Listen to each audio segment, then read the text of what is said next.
La Caisse des Jardins du littoral gaspésien vous présente votre émission d'information Reflet d'ici. Bonne émission. Bienvenue dans votre Reflet d'ici. Cette semaine, votre émission des nouvelles locales et régionales est rendue possible grâce à la collaboration de nos différents journalistes, techniciens et bénévoles. Merci à eux. Voici les principaux titres pour cette semaine. Une page se tourne au parc du bourg de Pabot. Donc, c'est vraiment important qu'on reste dans cette thématique-là, qu'on reste proche de notre mission principale quand on développe des projets. C'est pour ça qu'on se réoriente là, en ce moment vers un projet qui va être beaucoup plus centré sur notre historique, notre patrimoine. Bilan de la 8e grande rencontre des arts médiatiques à Percé. Ça demeure malgré tout un événement assez niche. Et on aimerait qu'il y ait beaucoup plus de Gaspésiens de souche qui ne soient pas dans notre première bulle de contact. Le Nico Bar en Gaspésie. Oui, ça vaut vraiment la peine d'aller essayer le bar virtuel, d'aller essayer le défi. On a vraiment une approche non moralisatrice. Vincent Dupuis au cœur de la tempête crevettière. Tu sais, si je recule plusieurs années, quand on a fait l'ancienne approche de précaution, à un moment donné, ils nous ont arrivé avec 20 modèles. Tu sais, on a passé par élimination pour en retenir un. Comment le RCIA façonne l'avenir alimentaire du Québec? La durée de conservation des aliments grâce à des antimicrobiens naturels en remplaçant donc les agents de conservation chimique traditionnels. Situation inquiétante dans l'industrie de la pêche. En travaillant de manière saisonnière à transformer de la crevette et du poisson, il n'y a personne dans les travailleurs d'usine qui a fait des millions non plus. C'est du monde qu'on a toujours arraché pour au moins faire leur terme d'assurance chômage et être capable de traverser l'hiver. Point sur la situation entourant la crevette du Golfe avec Diane Leboutillier. Je sais que lui et son équipe font présentement tout leur possible pour nous livrer les données scientifiques des mois plus tôt que prévu. La revue de presse hebdomadaire. Bonne émission.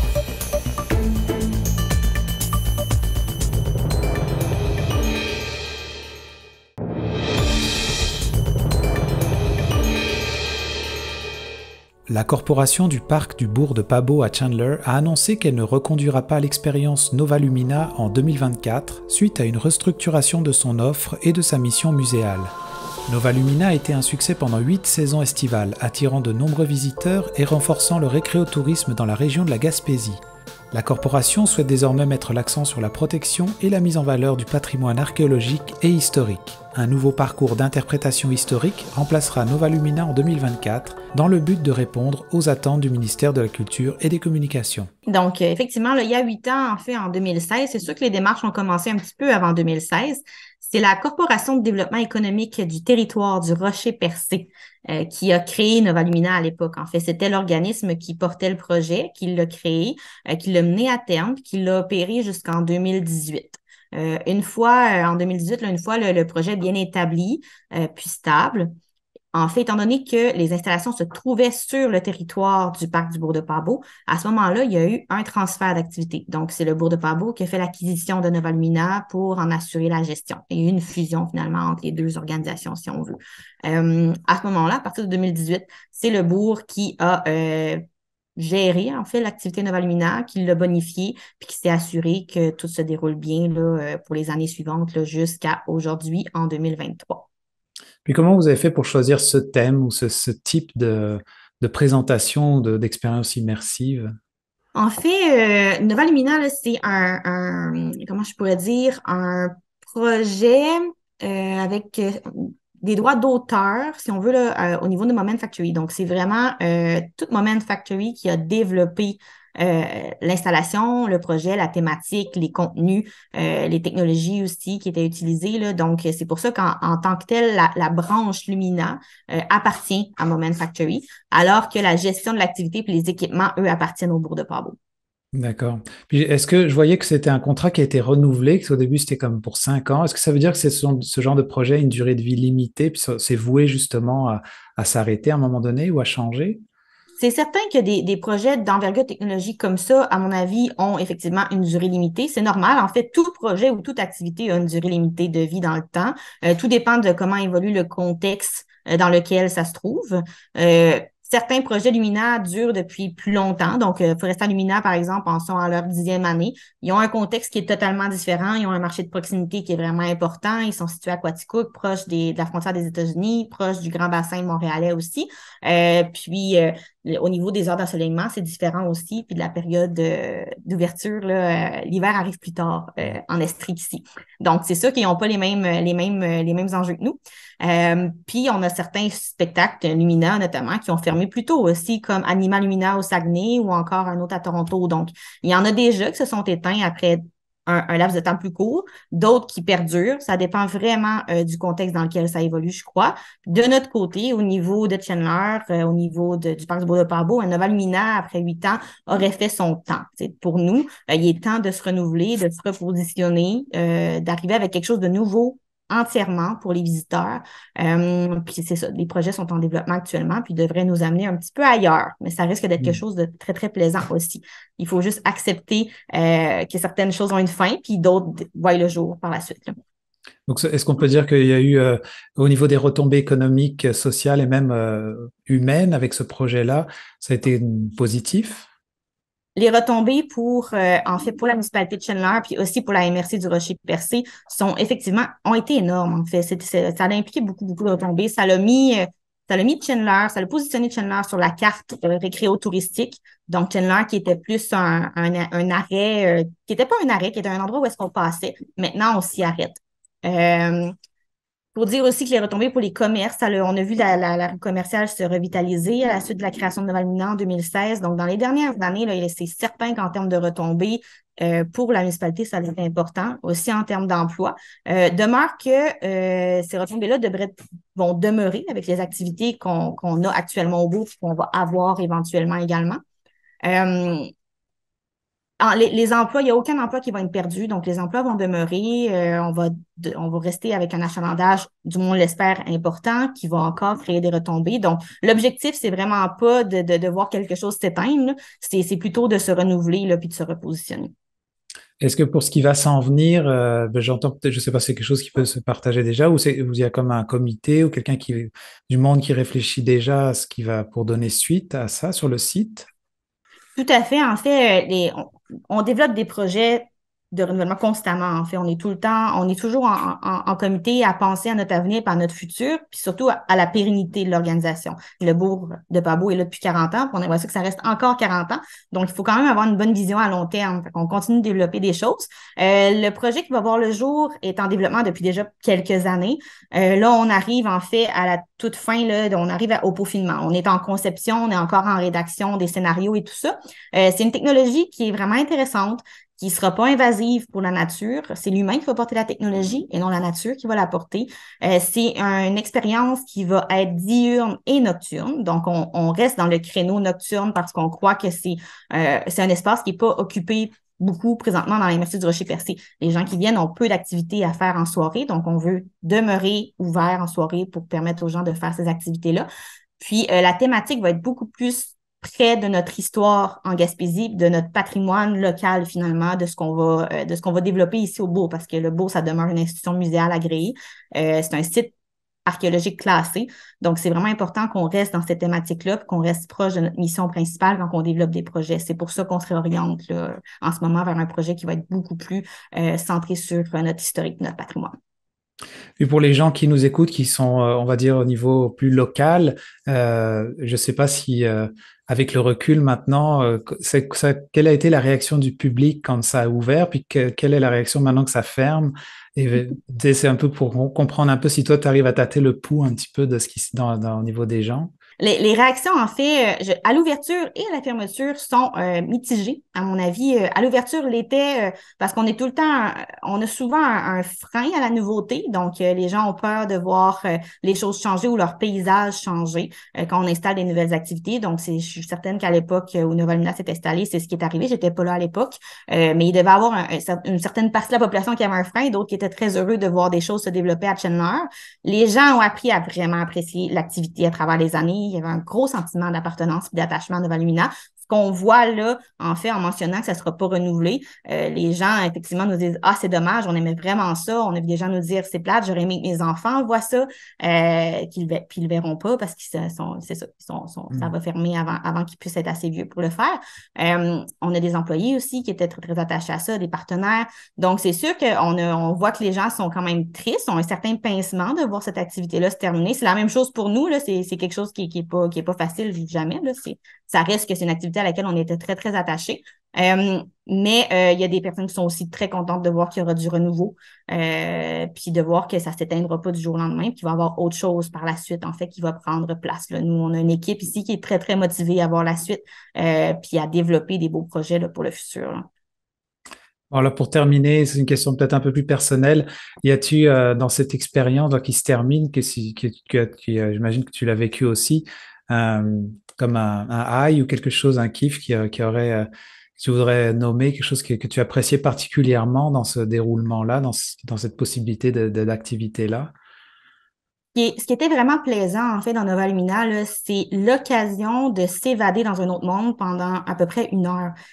Nova Lumina était vraiment un spectacle de contemplation où est-ce qu'on s'évade, on part dans un autre monde, dans le monde des étoiles puis de la mer là, pendant à peu près 1 heure, puis on pense pas à autre chose. On se laisse juste envahir par l'ambiance calme, la musique, les lumières. C'est vraiment une belle expérience de détente, en fait, puis d'émerveillement. Donc, c'est un petit peu ça, là, le gros plus qu'avait cette activité-là, finalement. Ouais, j'aurais dit la même chose. J'ai eu la chance de le vivre une fois, donc c'était vraiment impressionnant à ce niveau-là. En tout cas, je te remercie, Elsa, pour ton temps. Il n'y a pas de problème. Il reste encore quelques dates quand même, là, puis on a quand même eu un bel achalandage samedi dernier, là, étant donné justement que ça se termine. Et qu'il reste encore 2 week-ends, là, les 8, 9 puis les 15 et 16 septembre, là, que l'activité va être ouverte. D'accord. Et donc là, juste rappeler la date de fin, c'est? Le 16 septembre. 16 septembre, parfait. Super. Ouais. Bon, ben, merci beaucoup. Merci à vous. Bonne journée. Vous écoutez votre reflet d'ici. Revoyez tous nos reportages sur notre site Internet. L'endroit idéal à Grande-Rivière pour prendre un verre dans une ambiance sympathique avec un personnel accueillant, c'est au bar chez Go Bill, situé au 97 Grande Allée Est à Grande-Rivière. Profitez de notre hébergement à prix compétitif au bar chez Go Bill, motel du Rivage à Grande-Rivière. Ce sera toujours un plaisir de vous servir. Pour réservation ou information, contactez-nous au 418-385-2221.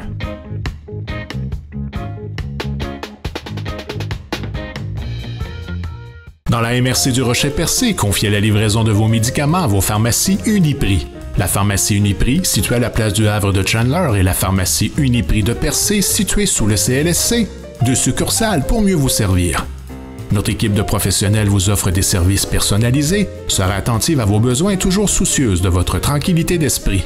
Pour la livraison à domicile gratuite de vos médicaments en toute quiétude, faites confiance à vos pharmaciens des pharmacies Uniprix de Chandler et Percé.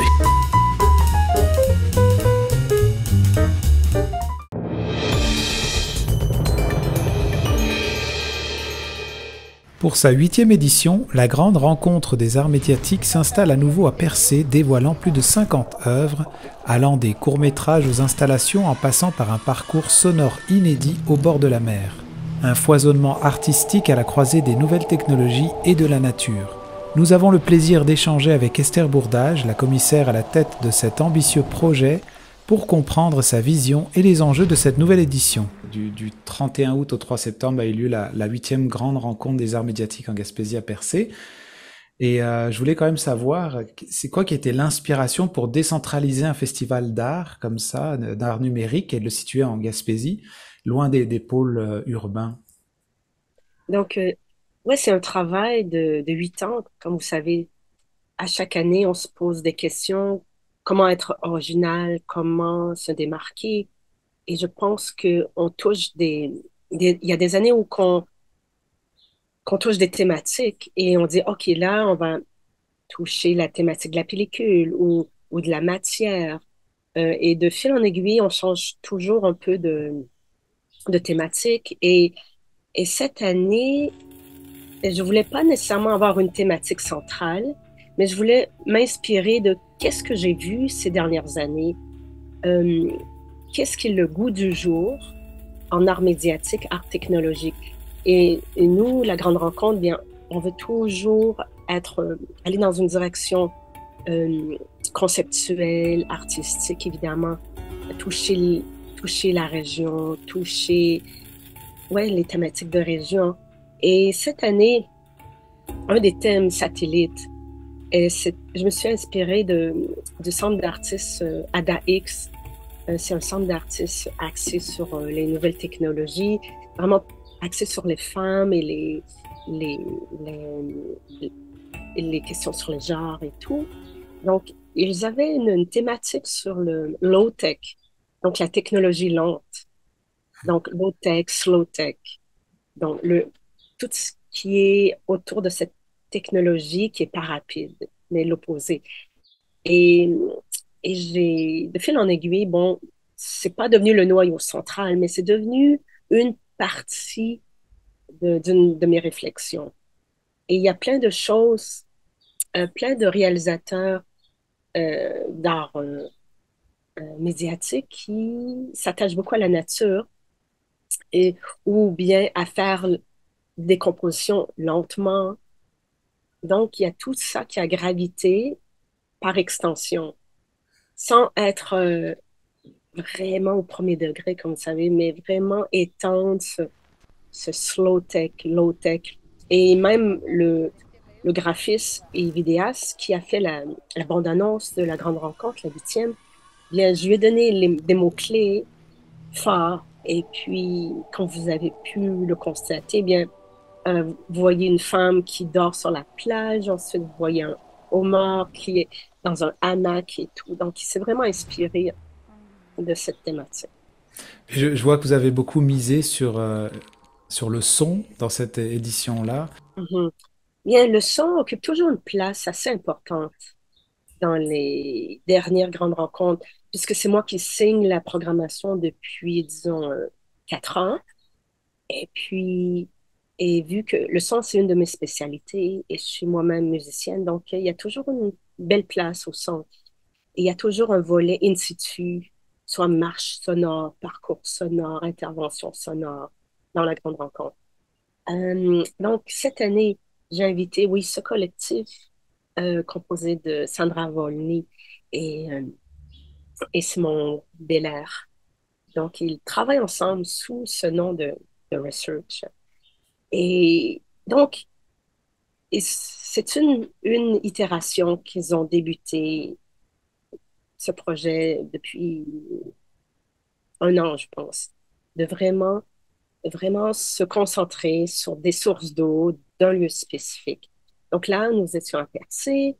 Donc, comment la mer, l'océan et les rivières, ils ont trouvé un petit ruisseau qui croise l'océan. Comment les eaux de Percé font écho à nous, l'être humain, nos corps, parce que nous sommes composés de liquides et tout, des liquides qui circulent. Et c'est inspiré par le fait même de la médecine traditionnelle chinoise, puisque Simon, il est acupuncteur de formation, il a fait des études au Vietnam, donc il s'intéresse beaucoup au savoir traditionnel chinois également, de la médecine, et comment cette médecine chinoise fait écho à la médecine d'aujourd'hui. Donc, c'est tout ça en adéquation.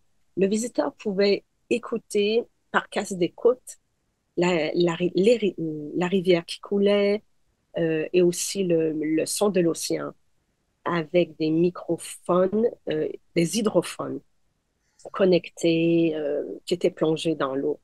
Donc, c'était un peu une approche méditative du son, une écoute attentive. Et il y a tout un volet d'écoute attentive qui vient de la Californie et aussi de New York. Et aussi, c'est vrai, de Vancouver, l'écologie sonore qu'on appelle, qui nous permet de nous concentrer dans le son, mais vraiment un peu comme une méditation. Oui, parce que je vois que vous avez aussi eu un atelier d'hydrophone de Laura Cariolo. Puis aussi, dans votre table ronde, vous avez discuté aussi de l'importance de la technologie et de l'expérimentation audio en 2023.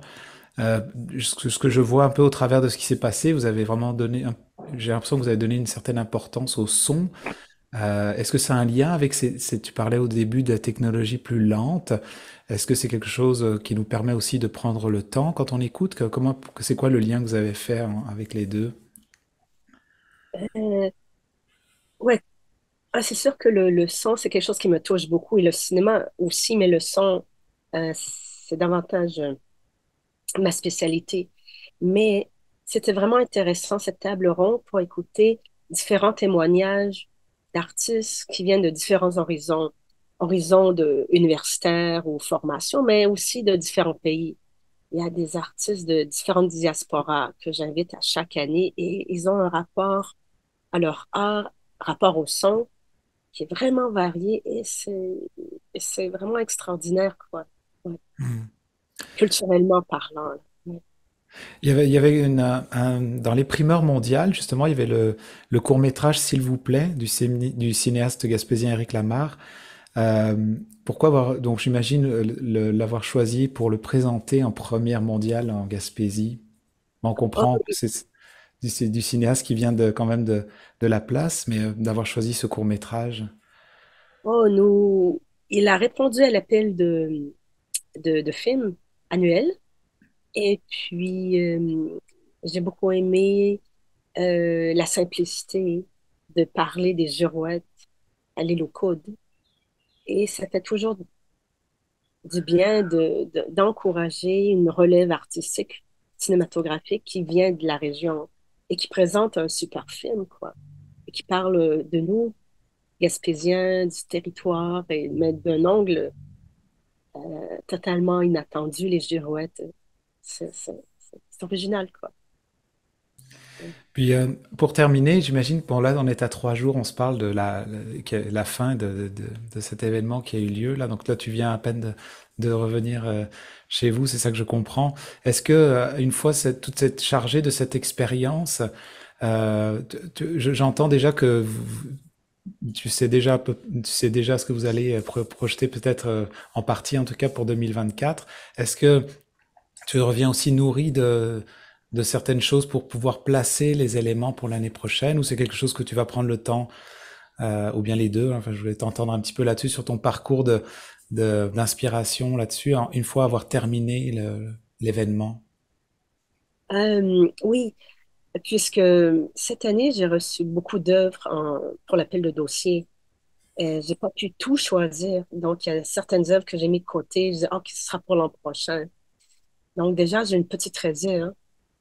Et il y a aussi, bon, euh, mon environnement à Montréal est assez riche et inspirant artistiquement. Donc, il y a des œuvres qui n'étaient pas prêtes et puis que je sélectionne pour l'an prochain et que c'est un peu pour certaines œuvres, ça demande un travail comment dire, de dialogue avec l'artiste pour certaines œuvres.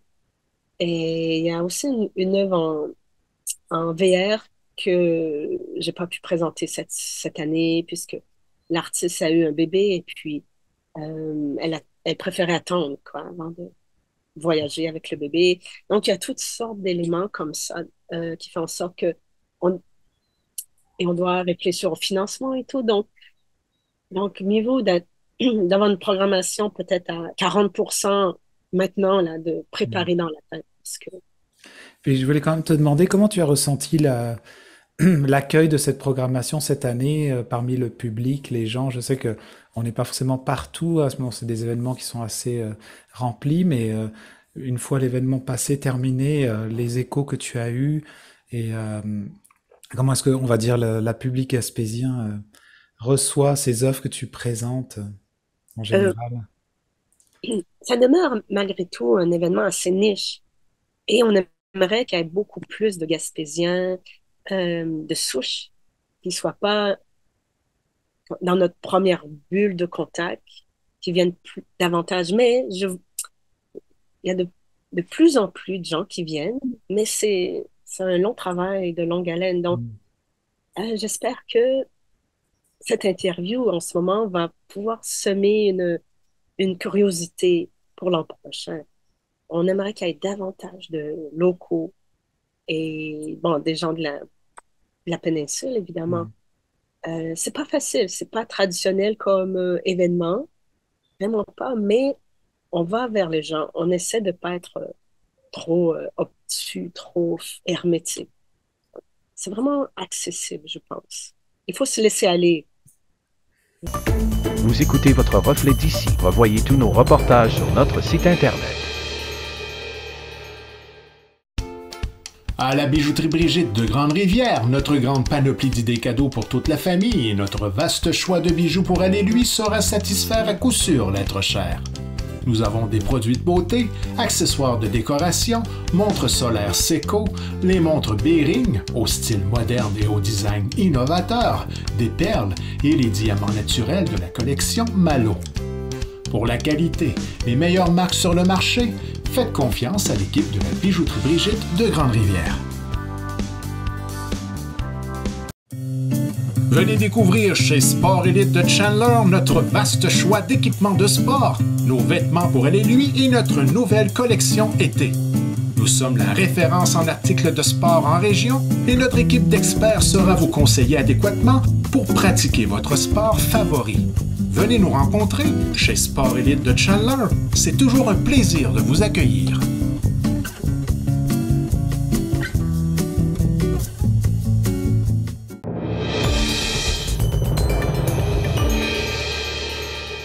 Le Nicobar, initiative de la Société canadienne du cancer, reprend la route pour sensibiliser les jeunes aux dangers du tabagisme et du vapotage.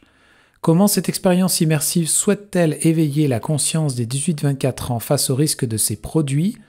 Nous en discutons avec Michel Fife, gestionnaire de ce projet, et nous explorons le parcours du Nicobar en Gaspésie. Est-ce que tu pourrais nous en dire plus sur la tournée, parce que c'est ça qui nous concerne, en fait, c'est la tournée du Nicobar et son objectif principal. Oui, la tournée Nicobar s'inscrit dans le projet Nicobar. Donc, c'est une campagne de sensibilisation sur les méfaits de la cigarette et du vapotage. Donc, on vise les jeunes de 18 à 24 ans. Et la tournée événementielle, on se déplace dans une cinquantaine d'événements pendant l'automne pour passer nos messages. Et est-ce que on aurait des chiffres peut-être à partager aux gens qui nous écoutent actuels concernant la consommation de tabac et de vapotage chez les jeunes au Québec? Oui, dans le fond, nous, on se concentre beaucoup sur la clientèle adulte 18-24 ans. Donc, pour le tabac, c'est une bonne nouvelle. On est en diminution. C'est à peu près 8% des jeunes de 20 à 24 ans qui fument. Il faut toujours continuer la prévention, cependant.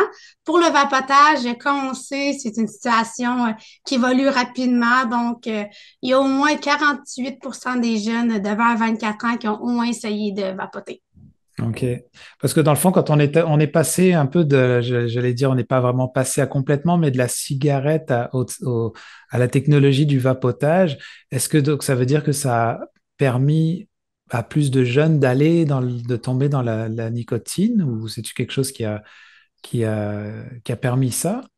Effectivement, le vapotage, ça introduit la nicotine à une clientèle plus jeune que le tabac. Donc, c'est pour ça qu'à la Société canadienne du cancer, on essaye de favoriser des lois comme celle qui s'en vient sur l'abolition des saveurs pour un peu freiner l'accès au vapotage aux jeunes.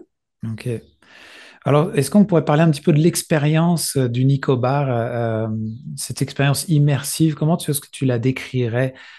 Du coup, j'imagine pour sensibiliser les jeunes à ne pas tomber dans la nicotine. Oui, effectivement. Donc, on utilise le concept d'un bar pour passer nos messages. Donc, on a des stations à notre événement. La première station, c'est un bar vraiment qu'on fait goûter à des cocktails que les jeunes vont pouvoir boire. Bien sûr, ils sont pas très bons. Puis, on dit qu'on utilise les produits chimiques là, qui sont dans la vapoteuse et dans la cigarette. Donc, on a le nicotine on the rock puis le menteur, qui est nos 2 cocktails du jour. Après ça, les participants sont invités à aller à essayer nos filtres.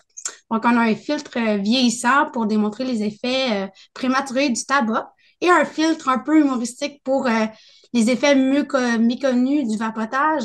Donc, les jeunes, ils se transforment en rats pour leur dire qu'on est un peu des rats de laboratoire en ce moment. On finit avec une station avec des spécialistes en cessation pour que les jeunes posent leurs questions puis qu'ils puissent avoir accès à des services. Et alors, dans cette tournée, parce que là, ce qui nous concerne, c'est peut-être un petit peu plus la pointe de la Gaspésie. Les gens qui nous écoutent, ça va un petit peu du nord, dans l'Estran, Petite-Vallée, Gaspé, Grande-Rivière, un peu la baie des Chaleurs. Est-ce que vous allez, dans le fond, passer par là à un moment donné? Oui, effectivement. Puis on est content d'aller en Gaspésie. Ça faisait quelques années qu'on n'est pas allé. Donc, on va aller dans 3 écoles. Le Cégep de la Gaspésie, l'école des pêches et de L'aquaculture, oui. Aquaculture, oui. Et on va aussi aller à un autre campus là, du Cégep de la Gaspésie. D'accord. Puis j'ai vu que vous mentionnez dans votre communiqué de presse justement une version virtuelle du Nicobar. Est-ce que tu pourrais nous en dire plus? Comment ça fonctionne exactement? Oui, la version virtuelle a été développée pendant la COVID, puisqu'on voulait quand même continuer le travail de sensibilisation, mais on ne pouvait pas aller dans les écoles. Donc, c'est un peu la même expérience terrain, mais sur un site web. Donc, les jeunes, ils peuvent rentrer soit en tant que vapoteurs ou en tant que fumeurs. Puis, ils peuvent aussi choisir d'écrire leur propre cocktail. On a rajouté des stations aussi, comme la station sur la santé mentale. Donc, c'est une machine à toutou. Puis, chaque toutou représente un effet de la nicotine sur la santé mentale. Donc, c'est le même principe. Nos messages sont passés à travers un bar, à travers les effets de filtre, comme que je disais plus tôt. Puis, à la fin, qu'ils ont fini leur expérience, bien, on les invite à faire le défi de cessation, le défi Nicobar, qui consiste d'arrêter de fumer et de vapoter pendant 1 semaine. Est-ce que ce défi, d'ailleurs, le défi Nicobar, on peut le prendre dans cette immersion virtuelle, mais quand on est sur place aussi, vous lancez le défi aux jeunes? Oui, dans le défi, en fait, le défi Nicobar, on le promouvoit sur nos réseaux sociaux. Dans l'événement, à la fin aussi, la spécialiste à la cessation, elle peut proposer ce défi-là. Donc, le but du défi, c'est vraiment faire essayer une expérience de cessation, voir comment que les jeunes réagissent. Est-ce qu'ils sont capables? Il y en a beaucoup qui sont étonnés un peu de leur dépendance envers la nicotine. Donc, on a dit, fais juste essayer d'arrêter 1 semaine, voir comment ça va. Fait que oui, on le promouvoit sur plusieurs plateformes. Puis, les jeunes peuvent essayer autant de fois qu'ils veulent, là, tout pendant l'automne, là, jusqu'au mois de décembre. D'accord. Puis j'aimerais qu'on parle peut-être juste un petit peu plus du rôle de la Société canadienne du cancer. J'imagine que c'est vous qui portez ce projet à 100%. Est-ce que c'est le cas? Et comment ça s'inscrit dans votre mission? Oui. Dans le fond, le projet il est subventionné par le ministère de la Santé et des Services sociaux. Puis, c'est la Société canadienne du cancer qui mène le projet à terme.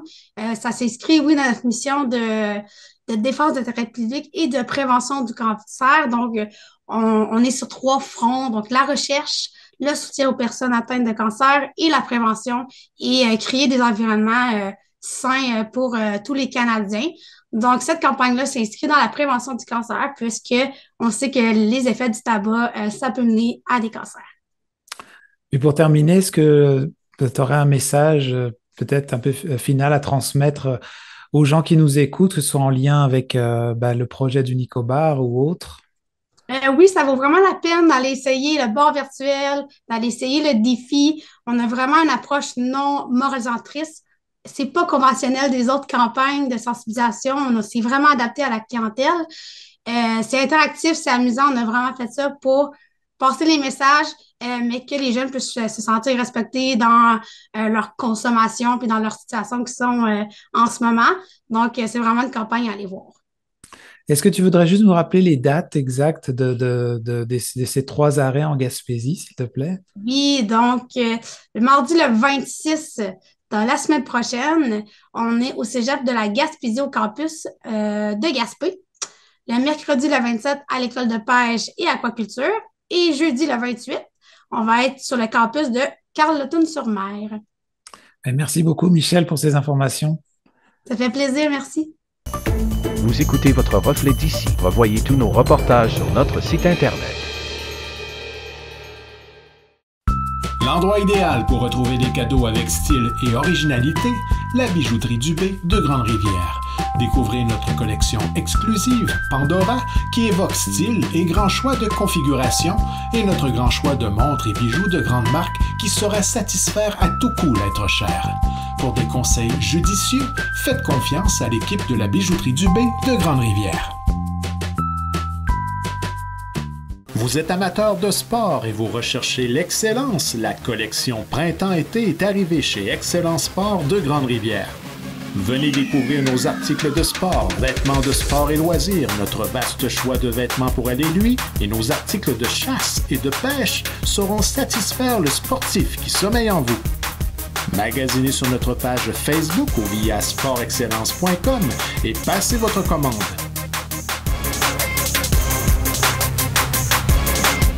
Pour plus d'informations, contactez-nous au 418-385-2345.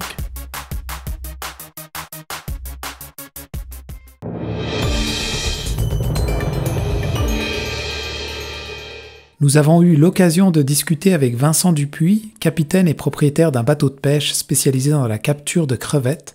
Il nous partage son expérience et celle de son équipe face à la préoccupante diminution des crevettes dans le golfe du Saint-Laurent.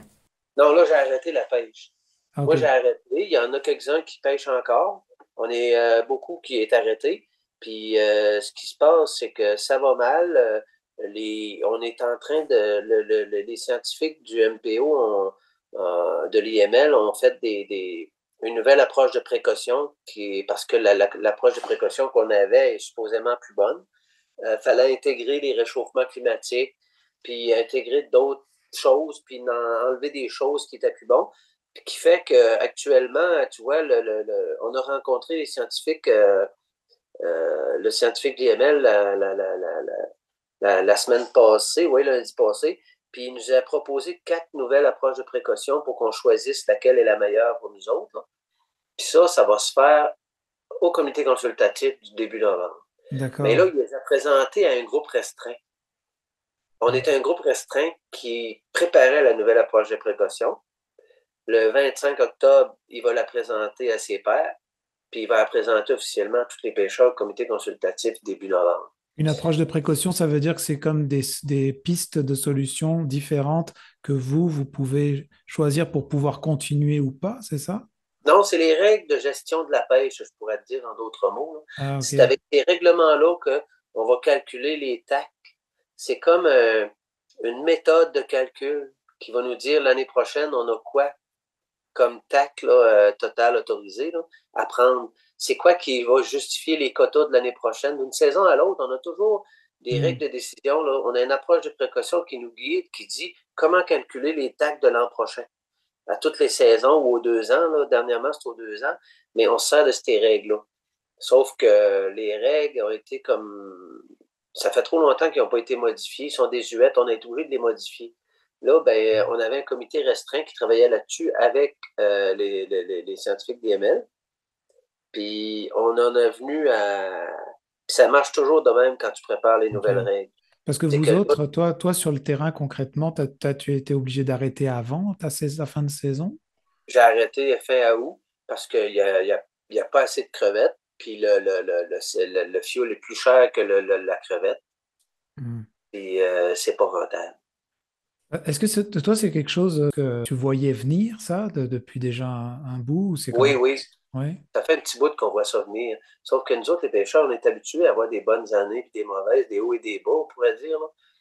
On a toujours travaillé un peu en dents de scie, sauf que quelque chose qui nous a comme dérangé, pas dérangé, mais qui nous a peut-être, comment je te dirais bien, quelque chose qui nous a peut-être induit en erreur, si on veut, là. Nous autres, quand on voit de la petite crevette, là, c'est du recrutement pour nous autres. Là.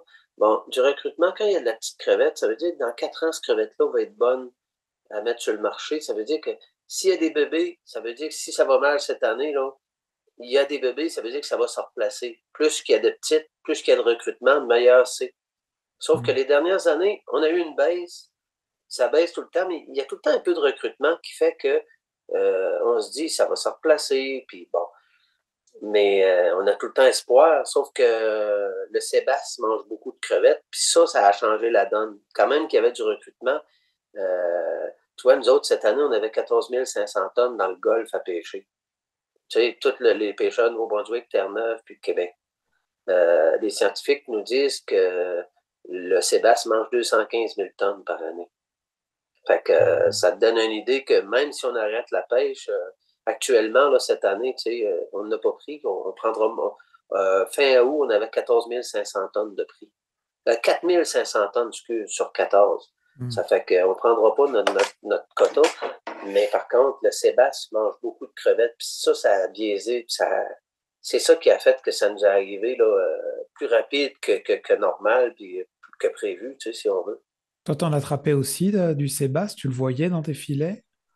Oui, on en prend du Sébastien. Oui. Est-ce que c'est parce que quelqu'un m'avait déjà dit que les bateaux de pêcheurs de crevettes étaient ceux qui étaient le plus adaptés à pouvoir se transformer facilement pour si jamais il fallait pêcher du sébasse? Toi, tu penses quoi de cette histoire de changer vos navires ou les adapter pour pêcher du sébaste à la place de la crevette? C'est quelque chose qui est faisable, c'est réaliste, ça? Oui. On est la flotte la plus facilement adaptable, là, le moins coûteux. Tu sais, c'est une pêche que je fais avec un chalutier comme j'ai, c'est juste qu'on change nos filets.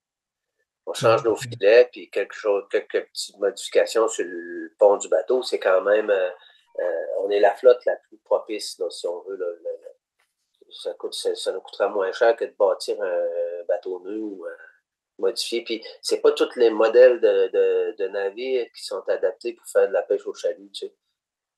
La pêche au filet moriant, ils n'ont pas des gros moteurs comme nous autres, ils ne sont pas capables de tirer des chaluts comme nous autres. Donc en fait, après, si je comprends bien, après le 25 octobre, c'est quoi qui va se passer concrètement? C'est qui décide quoi? Puis ça va donner suite à quoi? Le 25 octobre, il va y avoir les scientifiques vont faire la revue par les pairs. C'est sur invitation. Nous autres, on va être invités. Mais après ça, aussitôt, là, NPO nous a dit le plus vite possible, ils sont en train de préparer les dates pour avoir un comité consultatif le plus vite possible, début novembre. Et ils essayent de nous organiser ça. Là. On n'a pas eu la date encore. Je sais que c'est dans les premières semaines de novembre, là, aussitôt qu'ils vont pouvoir booker une date. On se rencontre, les pêcheurs, avec les scientifiques qui vont nous expliquer l'état de situation de la biomasse. Puis, la nouvelle approche de précaution qu'on a faite, il faut en choisir un modèle. Tu sais, si je recule plusieurs années, quand on a fait l'ancienne approche de précaution, à un moment donné, ils nous ont arrivé avec 20 modèles. Tu sais, on a passé par élimination pour en retenir un. Là, actuellement, on en a éliminé. Puis, il nous en reste 4 au choix qu'on va pouvoir décider quel qu'on prend. Puis ça va se faire au comité consultatif. À partir de là, ben là, on va savoir les TAC de l'an prochain. Toi, est-ce que tu te sens confiant quand même par rapport à ton expérience sur le terrain, tout ça, là? Ben, comme c'est là, je te cacherai pas que je te dirais que je te rassure à 90% qu'on ne pêche pas l'année prochaine. Peu importe le modèle qu'on va prendre, c'est en ligne que ce qu'on entend dire des scientifiques, puis ce qu'on voit quand on mesure un peu, là, puis qu'on voit la situation, c'est que l'année passée, ils ont fait des relevés. Les relevés étaient catastrophiques. Puis ceux-là de cette année sont pires. On n'a pas eu le résultat des relevés, mais on le sait qu'ils vont être pires. Parce qu'on pêche à côté du bateau qui fait des relevés, on le sait quand c'est pas bon. Là. Fait que si moi j'en prends, lui il va en prendre. Si j'en prends pas, il n'en prend pas. Mais on sait qu'il y a des zones où c'est qu'on prend la moitié de l'année passée. Puis c'était déjà catastrophique l'an passé. Ça fait que on ne s'attend pas qu'il va y avoir de pêche l'année prochaine comme c'est là. Est-ce que des capitaines propriétaires comme ça, ils peuvent se permettre une année off? Ça peut-tu repartir une année suivante comme ça avec une année d'arrêt? Ou ça veut-tu dire qu'il y a des bateaux qui vont ne pas repartir du tout? Ça, c'est dur à dire, je ne le sais bien pas. Ça dépend des finances de chacun, j'imagine. Oui, mais tu sais, ça coûte cher. C'est pas ça, c'est parce que si tu arrêtes une année, là, les usines en fermement, là, ils perdent leurs employés, on est en pénurie de main-d'œuvre. Les gars vont aller voir ailleurs de l'ouvrage. Moi, sur mon bateau, les gars, je cherche déjà de l'ouvrage. L'année prochaine, même si la crevette rouvrirait, là, on a déjà des problèmes de main-d'œuvre.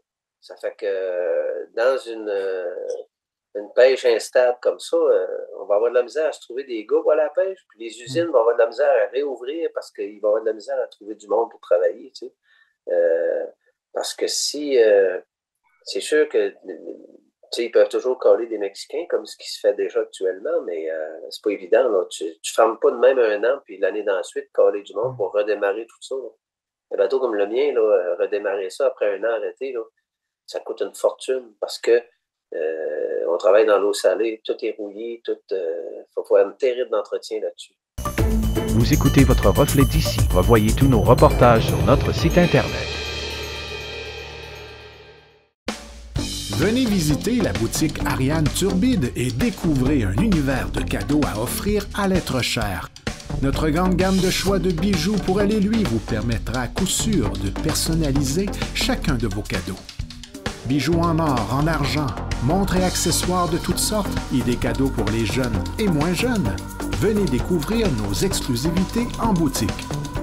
L'équipe de la boutique Ariane Turbide se fera un grand plaisir de vous servir et vous conseiller judicieusement.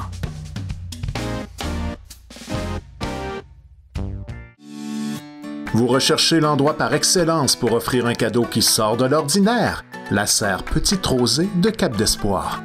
Pour souligner de façon particulière un événement qui vous tient à cœur, pour des conseils judicieux et la certitude de dénicher un cadeau qui marquera l'imaginaire, faites confiance à nos produits de qualité. Service de fleuriste sur place. Pour un service courtois et des conseils avisés, venez visiter la serre Petite Rosée de Cap d'Espoir.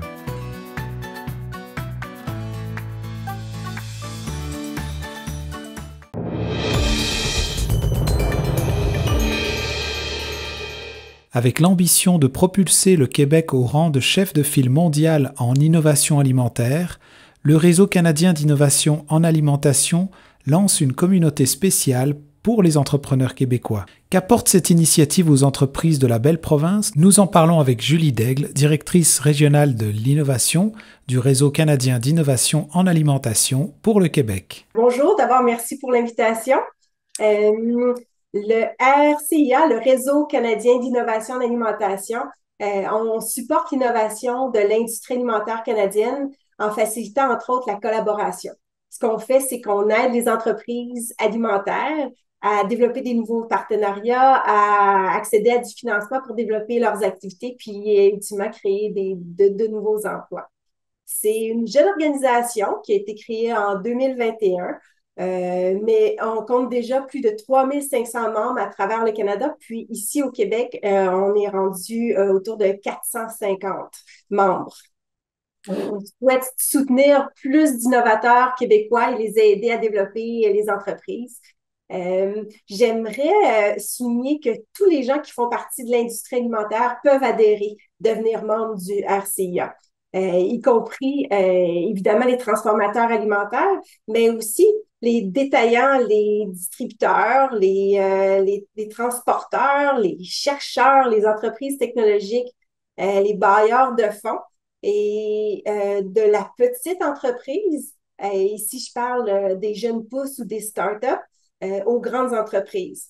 Ça compte aussi les organismes en développement économique et même les étudiants sont bienvenus, sont plus que bienvenus à rejoindre le RCA, puis c'est tout à fait gratuit.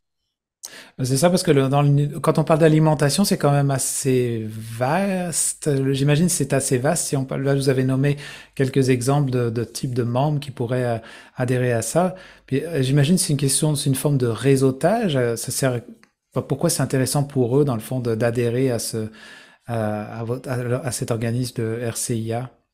Mais la bonne nouvelle, Marc, c'est qu'en rejoignant le RCIA, les membres de l'industrie alimentaire ont accès à notre soutien, mon soutien ici au Québec, à Yodel. Yodel, c'est notre plateforme virtuelle qui sert à connecter les membres entre eux pour trouver plus facilement des nouveaux partenaires, des co-manufacturiers, des centres de recherche. Les membres ont aussi accès à du contenu original et évidemment aussi de nouvelles opportunités de financement pour soutenir des projets innovants. C'est ça, je voyais aussi sur votre communiqué, puis que ça leur donne accès à la possibilité d'avoir du financement aussi pour soutenir ces projets-là. Est-ce que vous auriez des exemples de types d'entreprises qui peuvent avoir accès, puis pourquoi, et à quoi ça sert justement qu'est-ce qui ça leur permet plutôt de développer? Certainement. Depuis 2021, donc depuis la création du RCA, il y a plus de 11 millions qui ont été octroyés en subvention à 40 projets au Canada, dont 1,4 million à 4 entreprises de technologie alimentaire ici au Québec. Ce que toutes ces entreprises financées ont en commun, c'est qu'elles sont toutes transformatrices, qui sont innovantes pour l'industrie alimentaire. Donc, si je vous donne des exemples, la première, a développé une technologie pour augmenter la durée de conservation des aliments grâce à des antimicrobiens naturels en remplaçant donc les agents de conservation chimique traditionnels. La deuxième entreprise, écoutez bien ça, a déployé la première micro-usine autonome alimentaire au monde. Qu'est-ce que c'est exactement? C'est qu'ils ont développé un système pour produire de la glace sur demande, sur place au centre de distribution, ce qui permet d'éliminer des coûts de logistique et de transport. La troisième entreprise a validé un composé d'ingrédients naturels aux propriétés antimicrobiennes pour éliminer des contaminants fongiques souvent présents dans les sirops ou les purées de fruits concentrés. La quatrième entreprise a créé un système qui aide les restaurants à surveiller et prédire facilement leur stock. Et c'est dans le but de notamment réduire les déchets puis leur empreinte environnementale. Puis, si je me permets, Marc, de m'adresser directement aux auditeurs, si vous écoutez l'émission aujourd'hui, puis que vous innovez dans le domaine de l'alimentation, que vous souhaitez accéder à notre soutien, nos services, notre financement, rejoignez-nous. On a besoin de vous connaître et le Réseau canadien d'innovation en alimentation peut vraiment vous aider à aller plus vite et plus loin. Parce que moi, ce qui me vient en tête, c'est que l'humanité mange depuis ses débuts. L'alimentation, c'est ce qui fait qu'on existe toujours depuis déjà très longtemps. Et pourquoi est-ce que c'est important aujourd'hui d'être dans l'innovation versus à ce qu'on fait depuis déjà des milliers d'années? Comment est-ce que vous voyez ça au RCIA? Innover, c'est évoluer. C'est résoudre une incertitude technologique, c'est trouver des solutions. Pour les entreprises, c'est devenir plus efficace, plus compétitif. Par exemple, on a vu pendant la COVID, la guerre en Ukraine, ou les répercussions des changements climatiques, comment on peut être vulnérable en raison des pénuries dans la chaîne d'approvisionnement, et puis quel impact on peut avoir, ça peut avoir sur notre économie, sur notre sécurité alimentaire. Je vous donne un autre exemple. La manière dont le manque de main-d'œuvre actuellement peut ralentir la croissance des usines, des entreprises en général. C'est juste quelques exemples, mais qui démontrent à quel point l'innovation peut aider à rendre les entreprises plus efficaces et plus compétitives si l'intégration de technologies comme, par exemple, la robotique, la numérisation, l'intelligence artificielle est intégrée. Et puis, c'est pourquoi le RCIA est là pour soutenir ces initiatives, pour, si on veut, trouver des solutions et aider les entreprises à devenir plus efficaces, compétitives et durables. Parce que, Marc, le véritable test pour toutes les entreprises, c'est de passer du laboratoire, du prototypage à mise à l'échelle des produits pour les rendre commercialisables, pour les rendre pour les mettre sur les tablettes pour qu'ils soient accessibles pour d'autres entreprises, aux consommateurs. Puis sécuritaire aussi, j'imagine. Effectivement. Et puis, nous, on est là dans les phases pré-commerciales du développement de produits ou d'un service. On est là pour supporter les entreprises. Je donne un exemple rapidement. Il y a 10 ans, le premier burger de viande cultivée coûtait 300 000 $ à produire en laboratoire. Aujourd'hui, le coût pour produire le même burger de viande cultivée est environ 10 $. Ce que ça veut dire, c'est qu'il y a eu beaucoup de recherche et développement qui ont été effectués. Il y a des investissements qui ont été faits pour se rendre davantage plus proche à la commercialisation de ce type de produit-là. Au Québec, au Canada, on a vraiment tous les ingrédients pour être le leader mondial de l'innovation alimentaire. Parce qu'ici même, quand on se parle, pour ceux qui nous écoutent, surtout dans la région de la Gaspésie, aux îles de la Madeleine, il y a une innovation aussi qui est très maritime, que ce soit la transformation des algues ou bien même au niveau technologique. J'en parlais il y a pas très longtemps avec des gens qui transforment la crevette, ils ont des machines qui fonctionnent avec des lasers pour faire du tri, sélectionner justement les aliments. J'imagine qu'en Gaspésie, on se situe quand même bien à ce niveau-là, au niveau de l'innovation. Absolument. Au Québec, l'alimentation est le secteur manufacturier, le premier secteur manufacturier en livraison et le premier employeur manufacturier. C'est évident que le secteur alimentaire, c'est un moteur économique majeur au Québec. Au Québec et même en Gaspésie, on est des leaders en production bioalimentaire, donc incluant les produits de la mer, mais aussi un leader en la recherche et l'innovation avec des universités, des centres de recherche et développement de classe mondiale, des incubateurs, des accélérateurs d'entreprises. Puis en Gaspésie, comme vous mentionnez, vous avez Mérinov, qui est un des plus grands centres collégiales de transfert technologique dans l'Est du Canada. Vous avez le créneau d'excellence ressources, sciences et technologies marines, qui est un créneau accord du ministère de l'Économie et de l'Innovation, la zone d'innovation de l'économie bleue, l'école de pêche et d'aquaculture du Québec, située à Grande-Rivière. Donc, il y a des institutions, il y a des centres qui sont là, qui sont en place pour appuyer les initiatives en innovation. D'accord. Alors du coup, tout ça, c'est pour nous amener, bon, dans le fond, c'est pour nous donner une certaine direction, j'en comprends, au niveau de la productivité, rentabilité, sécurité alimentaire. On parle beaucoup d'industries qui peuvent justement, comme vous disiez tantôt, aller peut-être mettre sur des tablettes, mais on a aussi énormément de petits producteurs locaux qui fonctionnent. Est-ce que eux peuvent faire partie aussi de membres, c'est-à-dire du monde qui font faire des productions vraiment à très petite échelle comparativement à d'autres? J'imagine qu'ils sont aussi comme inclus dans ce réseau-là, ce réseautage d'innovation alimentaire. Effectivement, le RCA est très inclusif. Donc, plus qu'on est de membres à se joindre au réseau, plus que les conversations vont être enrichies. Donc, c'est vraiment de la start-up. On part de l'idéalisation, donc vraiment du début des projets. On suit les entreprises jusqu'à la commercialisation. Donc, effectivement, les très petites entreprises, les start-up, les jeunes pousses, sont les bienvenus à faire partie du réseau. En s'inscrivant, ça prend quelques minutes, vous vous joignez, puis c'est comme ça que vous allez pouvoir avoir accès au financement, à la plateforme Yodel, avec du contenu, puis l'accès aux membres au Québec et au Canada. Pour terminer, si vous aviez justement un message à faire passer, je comprends que là, vous invitez justement tout le monde, une partie, soit de ceux qui concernent l'alimentation, qui travaillent dans le domaine. Mais si vous aviez un message à faire passer à ceux qui nous écoutent, qu'est-ce que vous leur diriez, en tout cas dans la région ici en Gaspésie?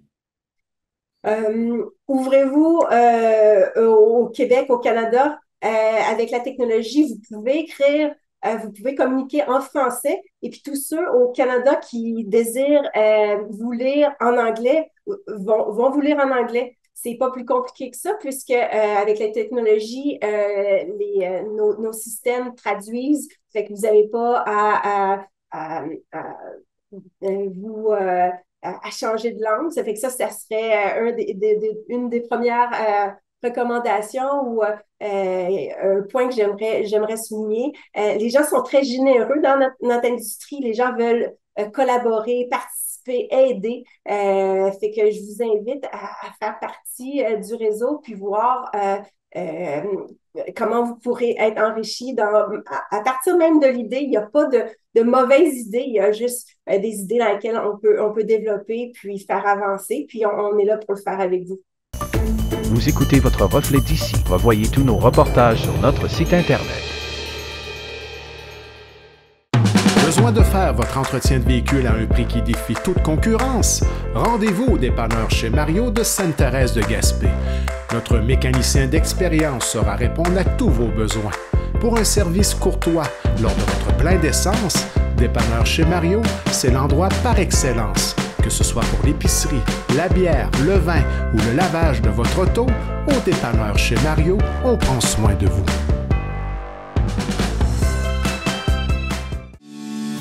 Vous recherchez l'endroit par excellence pour offrir un cadeau qui sort de l'ordinaire? La serre Petite Rosée de Cap d'Espoir. Pour souligner de façon particulière un événement qui vous tient à cœur, pour des conseils judicieux et la certitude de dénicher un cadeau qui marquera l'imaginaire, faites confiance à nos produits de qualité. Service de fleuriste sur place. Pour un service courtois et des conseils avisés, venez visiter la serre Petite Rosée de Cap d'Espoir.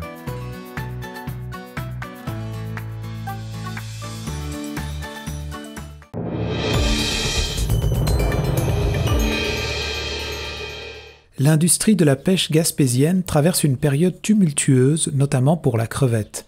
Face à des défis multiples, comment les acteurs locaux envisagent-ils l'avenir et quelles mesures comptent-ils mettre en place? Daniel Côté, préfet de la MRC de la Côte de Gaspé, nous éclaire sur cette situation préoccupante. Bonjour Daniel, comment vas-tu? Ça va bien, toi? Très bien, merci. Écoute, qu'est-ce qui se passe avec la crevette? Bon, c'est sûr que on voit bien en lisant les nouvelles que les pêcheurs n'arrivent pas à faire leur quota. Est-ce que c'est quelque chose qui était comme prévisible? On pouvait s'y attendre? Pourquoi est-ce qu'on arrive aujourd'hui avec comme ça des fermetures d'usines? En fait, on se retrouve avec deux gros défis avec deux espèces, la crevette et le turbo. On va commencer avec la crevette, on parlera du turbo ensuite. Dans le cas de la crevette, on voit le déclin depuis environ 5 ans. Les pêcheurs le constataient, les scientifiques le constataient, et en même temps où on voyait les stocks de crevettes diminuer progressivement, on voyait les stocks de sébaste augmenter progressivement. Le sébaste est le plus gros prédateur de la crevette, donc ça ne prend pas nécessairement un doctorat en sciences halieutiques pour comprendre que quand le prédateur prend de l'ampleur puis que la proie diminue d'ampleur, parce qu'il y a un lien assez direct entre les deux.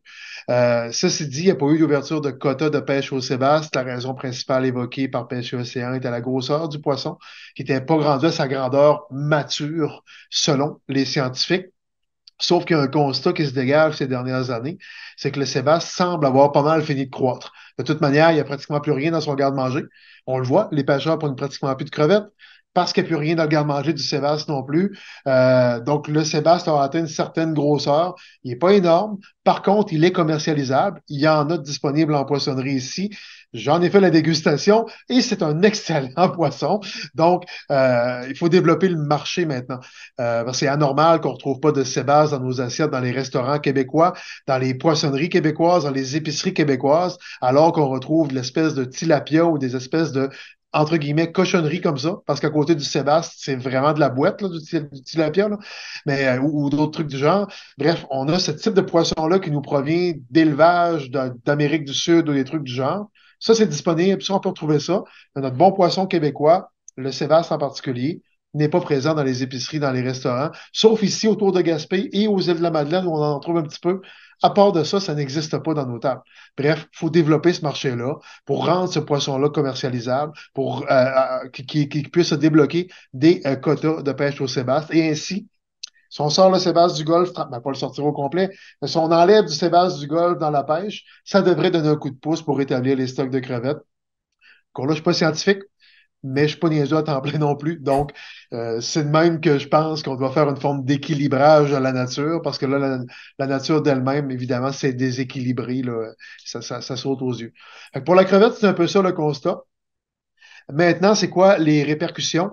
C'est que comme les pêcheurs n'arrivent pas à ramener du stock à bon port et faire leurs frais, parce qu'il y a une question de frais aussi, là, parce qu'ils en ramènent de la crevette, là, mais ils en ramènent très peu. Ça leur coûte plus cher de sortir au large que ce qu'ils vendent aux usines. Donc, encore une fois, ça prend pas un éminent comptable pour savoir que les chiffres balancent pas. Si ça balance pas, ben, les pêcheurs ne veulent pas aller à la pêche à perte. Évidemment, il n'y a personne qui voudrait perdre de l'argent, là. Donc, il n'y a presque plus de pêcheurs qui sortent. Il n'y a presque plus rien qui rentre dans les usines. Marinard est fermé parce qu'il n'y avait plus d'approvisionnement. Crevette du Nord continue de transformer. Il y a quelques pêcheurs qui pêchent encore pour Crevette du Nord, mais c'est pas la manne non plus, là. On est loin de des bonnes années. En fait, on est vraiment sur des fins de saison assez difficiles. Donc, c'est un peu ça le constat. Problème fondamental par-dessus tout ça, c'est qu'on a plusieurs travailleurs d'usine qui ne se qualifient pas à l'assurance emploi. Ce qu'on fait avec eux autres, c'est ça la grande question. Il y a des programmes qui existent chez Emploi Québec pour qualifier les gens à l'assurance-emploi dans ce type de situation-là. Le premier regard qu'on a fait, c'est que le programme n'est pas nécessairement adapté à notre réalité. Donc, ce qu'on travaille présentement en coulisses, puis je sais que notre député travaille également, avec la ministre d'Emploi Québec, là, la ministre Champagne-Jourdain, tout le monde travaille à essayer de bonifier le programme qui est le programme régulier, si on veut, pour le rendre mieux adapté à notre réalité, ce qui permettrait de qualifier les travailleurs à l'assurance-emploi. Cette situation-là existe aussi pour ceux qui transforment le turbo. Mais le turbo, lui, là, c'est un mystère. Où est-ce qu'il est rendu, le turbo? La crevette, on voyait le sébasse grossir, la crevette diminuer. Le turbo, il semble être disparu, ou presque disparu. Les pêcheurs en ont ramené un petit peu, mais à peine. Dans le cas d'une usine comme les pêcheries gaspésiennes à Rivière-Nord, 60% de leur transformation annuelle, c'est du turbo. Puis ils n'en ont pas de turbo. Fait que là aussi, il y a des travailleurs qui peinent à se qualifier à l'assurance-emploi. Et le grattage de tête qu'on fait pour les travailleurs de Marinard puis pour les aides-pêcheurs, en particulier dans le secteur de la crevette, on fait le même constat pour nos travailleurs, entre autres chez Pêcherie Gaspésienne. Et je ne sais pas, au niveau de Crevettes du Nord, je n'ai pas le détail. Présentement, il y a encore d'ouvrages à l'usine. Est-ce que tous les travailleurs vont se qualifier à l'assurance-emploi? Peut-être. Je leur souhaite, pour qu'au moins ils puissent traverser l'hiver avec quelque chose dans le frigidaire. Mais pour Marinard et Pêcherie Gaspésienne, là, présentement, ce sont nos gros casse-têtes, puis les gens qui travaillent dans la capture également. Donc là, on est vraiment dans une période de transition et cette transition, toi, tu penses qu'elle est possible en un an comme ça pour l'année prochaine se revirer de bord et d'équiper les bateaux, admettons, pour se pêcher la sébaste, par exemple? Les crevettiers sont facilement transformables. C'est certain que si Pêche et Océan Canada décidait d'octroyer des quotas de sébaste en suivant les parts historiques, c'est de suivre que les fameuses parts historiques, il n'y a pas grand monde dans notre coin de pays qui vont pouvoir aller pêcher les sébastes. Par contre, c'est les crevettiers qui sont les bateaux les mieux adaptés pour aller pêcher le sébaste. À preuve, c'est que quand ils vont ouvrir les filets pour aller chercher de la crevette, ils ramènent le sébaste. Ils ramènent beaucoup de sébasse dans les filets. C'est parce que les bateaux sont déjà équipés en conséquence. Ce qu'il faut changer, c'est les chaluts. Dans le fond, il y a les filets qui sont tirés par les bateaux. Quelques autres petits changements, je dirais à peu près cosmétiques sur les bateaux, là. Mais il n'y a pas grand changement à faire pour transformer un crevettier en, en bateau de pêche au sébaste. Je ne sais pas si on appelle ça un sébastier, mais en tout cas, bref. Donc, c'est les bateaux les plus facilement transformables et ce sont les victimes de la surabondance du sébaste. Donc, je pense qu'on devrait prioriser les crevettiers pour aller capturer le sébaste si on veut le sortir de l'eau rapidement. Mais avant d'aller sortir du sébaste, il faut créer un engouement sur les marchés. Fait que c'est ce qu'on doit faire, développer le marché. Sinon, on va aller pêcher du poisson qui va servir à rien. Fait que aussi bien, il faut développer le marché en parallèle. Ça, c'est la piste de solution la plus probante pour l'année prochaine. Est-ce qu'on doit fermer la pêche à la crevette? Bonne question, j'ai pas la réponse. Il reste du stock. Je pense qu'on devrait continuer, je l'espère, d'empêcher au moins pour qu'il y ait un peu d'industrie autour de ça, qu'on ne perde pas notre expertise. Mais il faut pas non plus sacrifier l'espèce. Bref, là, quand je dis, je le dis depuis le début de l'entrevue, je ne suis pas scientifique. C'est là où il faut mesurer les pour et les contre. Puis ça appartient à Pêche et Océan de le faire. Je sais que le ministre de Pêche et Océan, on est chanceux à quelque part. C'est plus une ministre du centre-ville de Vancouver là, qui dirige Pêche et Océan Canada. C'est une ministre qui vient de la Gaspésie, qui connaît les enjeux, qui est en contact avec les regroupements de pêcheurs et avec les transformateurs. Je pense que Mme Leboutillier va devoir prendre les bonnes décisions. Je portais toujours à faire confiance jusqu'à preuve du contraire, mais il y a des décisions à prendre quant à l'ouverture de la pêche au sébaste, puis à savoir qu'est-ce qu'on fait avec la pêche à la crevette. Est-ce qu'on en maintient un minimum? Est-ce qu'elle va vouloir tout fermer? Il faut que je fasse l'avis de ces scientifiques là-dessus. Bon. Et comment on peut supporter ceux qui subissent justement ces fermetures-là et ces arrêts de travail? En fait, du côté des usines de transformation, je ne sais pas quelle forme d'aide serait nécessaire pour les usines. Dans le cas des propriétaires locaux, ça me préoccupe davantage que lorsque ça appartient à des multinationales qui ont peut-être les poches plus profondes. Ceci étant, du côté des petites entreprises de pêche, dans la capture, on a des entreprises dans la capture qui ont quand même des moyens, que les bateaux étaient payés, que les permis étaient payés. C'est peut-être un moindre mal dans ces cas-là si on peut supporter la lourdeur financière de payer un bateau puis de payer un permis. Mais la plupart, la grande majorité, ce sont des pêcheurs propriétaires. Ce sont des petites entreprises, mais qui supportent des charges de plusieurs millions de dollars. Est-ce qu'on peut mettre un moratoire sur le paiement de leurs prêts? Est-ce qu'on peut leur offrir certaines garanties de prêts aux institutions financières? Quand je dis on, je parle beaucoup de l'État québécois et de l'État fédéral dans ce cas-là. Ça viendra un peu sécuriser les pêcheurs pour pas qu'ils perdent leur bateau, pas qu'ils perdent leur permis. Puis dans certains cas, ils ont mis leur maison en garantie. On aimerait au moins sécuriser ce bout-là. Là. Bref, au moins sécuriser les entreprises dans la capture. On veut pas qu'ils perdent le bateau, on veut pas qu'ils perdent leur permis, puis on veut surtout pas qu'ils perdent leur maison. Bref, sécurisons les emprunts au moins de ces entreprises-là. Ce serait au moins une base pour commencer à jaser. Là. Bref, c'est ça qui urge cette année. C'est s'assurer que notre monde ne perde pas le maison, s'assurer que notre monde ait de quoi dans le frigidaire pour l'hiver. Ça, c'est la base. J'entends des fois des voix un peu discordantes qui vont venir nous dire écoutez, les pêcheurs, on n'a pas à prendre en pitié les pêcheurs, etc. Je comprends que c'est des entreprises qui valent plusieurs millions de dollars. Je comprends qu'il y a des gens qui ont pu gagner des millions de dollars dans leur vie aussi avec ces permis-là, mais en supportant le risque rattaché à des permis, en supportant le risque rattaché à des prêts pour avoir des bateaux. Des gens qui vont dire, ben, ils font pas pitié. Ben, entre la pitié et voir une flotte d'expertise, une flotte de bateaux, en fait, une quantité de permis nous glisser entre les doigts et voir notre monde faire faillite. Là. Je pense qu'il y a une petite marge entre ils font pas pitié puis ils vont faire faillite. Ben, je sais qu'il y a des entreprises qui sont vraiment sur la sellette présentement. Peut-on les sécuriser pour garder notre expertise et éviter que notre monde se retrouve à la rue? Pour moi, c'est ça la priorité des priorités. L'autre élément, au niveau des... puis en fait, tout le monde met tous les œufs dans le même panier. Là. Tout le monde dit, ben oui, mais ils ont fait des millions, etc. Ben oui, mais les travailleurs d'usine, j'en connais pas un qui a fait des millions en travaillant dans une usine. En travaillant de manière saisonnière à transformer de la crevette puis du poisson. Là.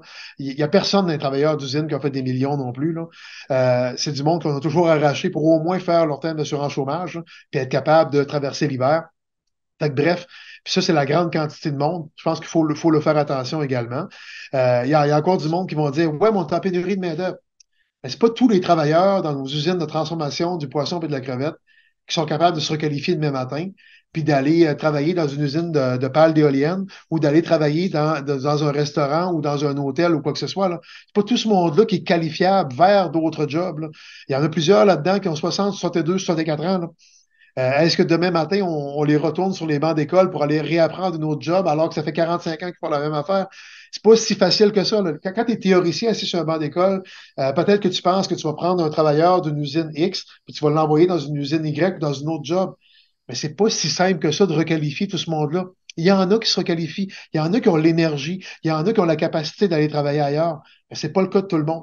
Fait que ceux-là dont c'est pas le cas, faisons attention à ce monde-là. Ils sont pas nécessairement requalifiables. C'est pas des robots là, qu'on prend d'une usine A pour qu'on reprogramme dans l'usine B. Là. C'est des humains qui ont souvent travaillé 40, 45 ans en même place. C'est ça qu'ils savent faire de leurs mains. C'est ça leur carrière.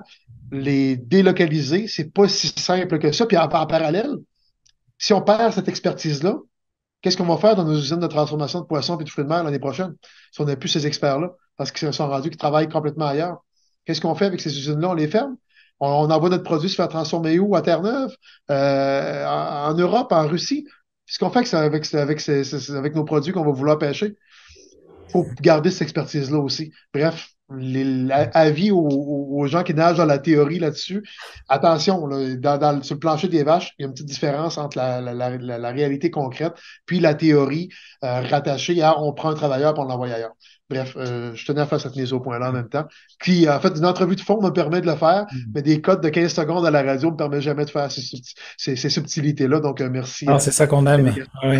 Merci d'y aller en profondeur dans le détail. Puis, peut-être juste pour terminer sur ce sujet-là, toi, j'ai vu que tu avais discuté avec le ministre André Lamontagne, puis aussi Diane Leboutillier, qui sont quand même les ministres concernés par cette affaire-là. Est-ce que eux, ils se sont donnés comme un échéancier? Est-ce qu'on va pouvoir avoir un suivi assez rapide sur ce dossier-là au niveau du gouvernement?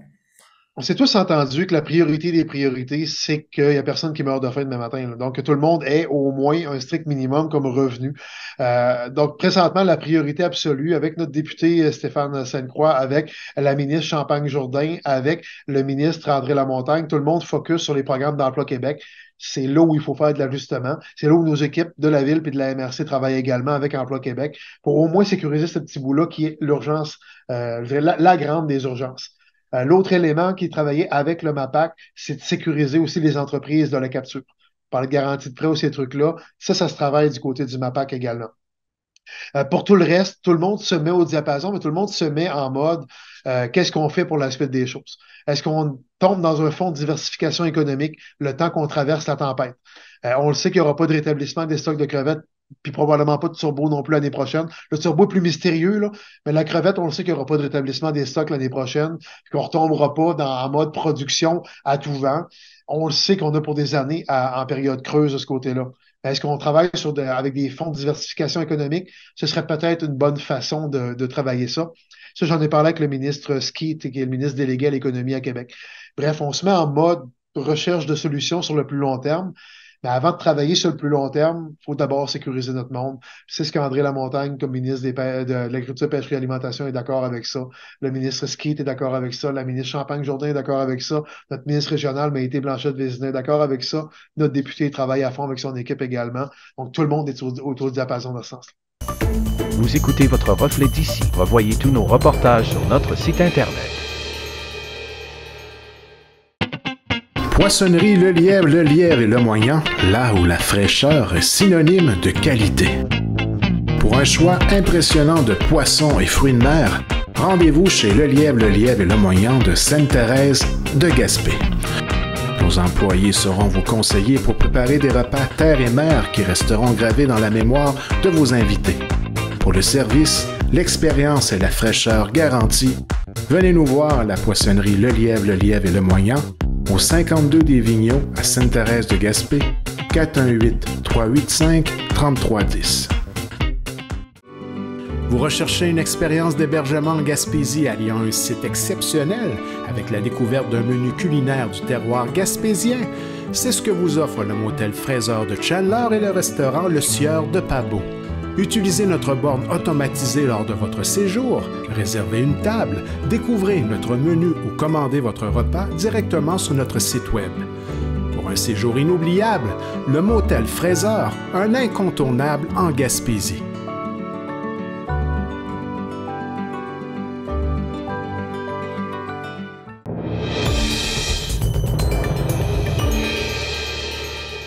Bon matin tout le monde et j'espère que vous allez bien.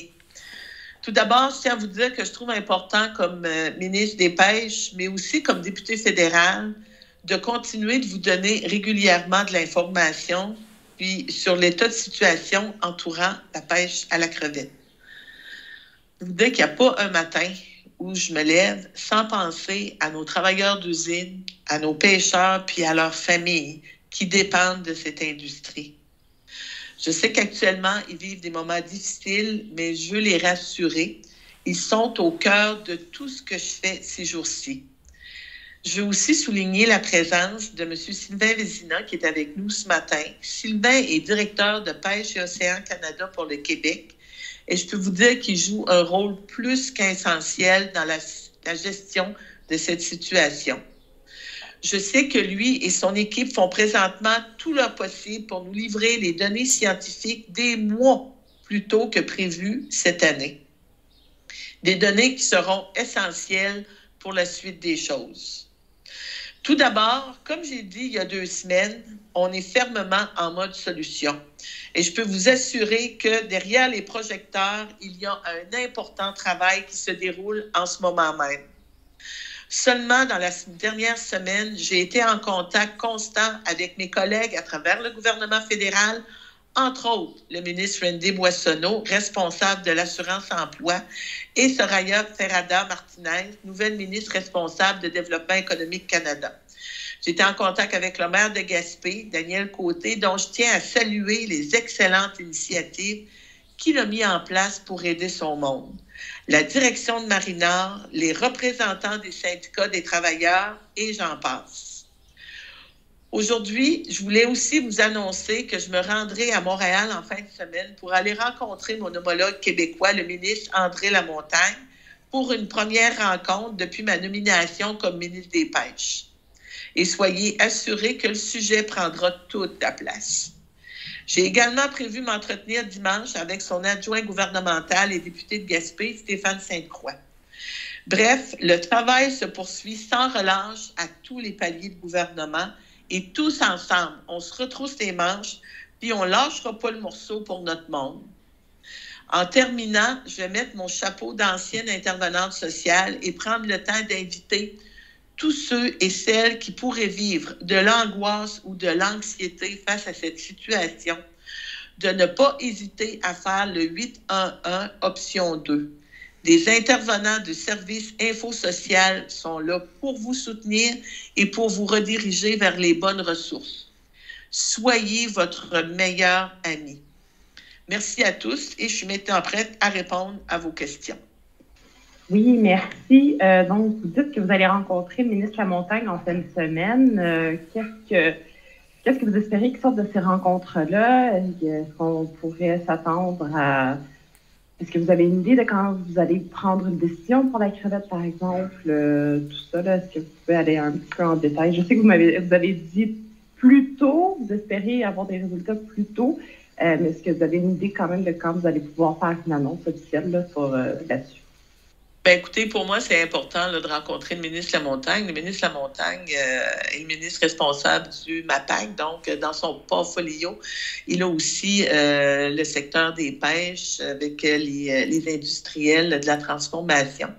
Donc, on doit avoir des rencontres pour pouvoir parler de ce qui se passe actuellement parce que les impacts économiques, on comprend là, que les impacts économiques dans le secteur de la crevette actuellement, avec la fermeture de Marinard, c'est des impacts qui sont importants. Le gouvernement du Québec est impliqué, le gouvernement fédéral est impliqué aussi, le gouvernement municipal, les entreprises, autant de la capture et de la transformation. Puis comme je le disais, c'est important d'être solidaire, puis de travailler ensemble, puis d'avoir un discours et des actions qui vont être concertées et coordonnées avec le milieu.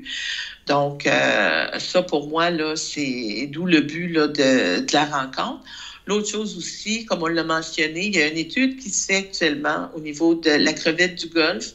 On devrait avoir les résultats de l'étude, ça devrait nous être remis à la fin du mois d'octobre. Des discussions par la suite vont avoir lieu avec les gens de la capture, avec les gens de la transformation, et puis pour prendre les décisions qui vont être les meilleures possibles. Parce qu'on a besoin d'avoir, si on veut faire de la transformation, on a besoin d'avoir des ressources.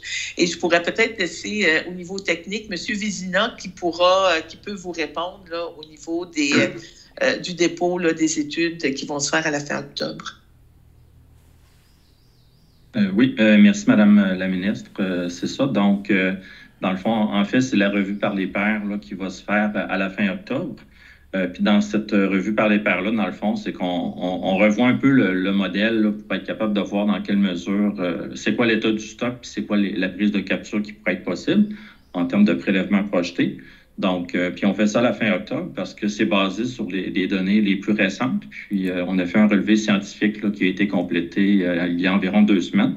Donc, afin de prendre une décision éclairée, mais c'est certain qu'on va prendre toutes les meilleures informations possibles là, afin de faire une recommandation. Donc, la prochaine étape, ça va vraiment être de travailler avec l'industrie, puis on va discuter là, de cette étude-là là, à la fin octobre.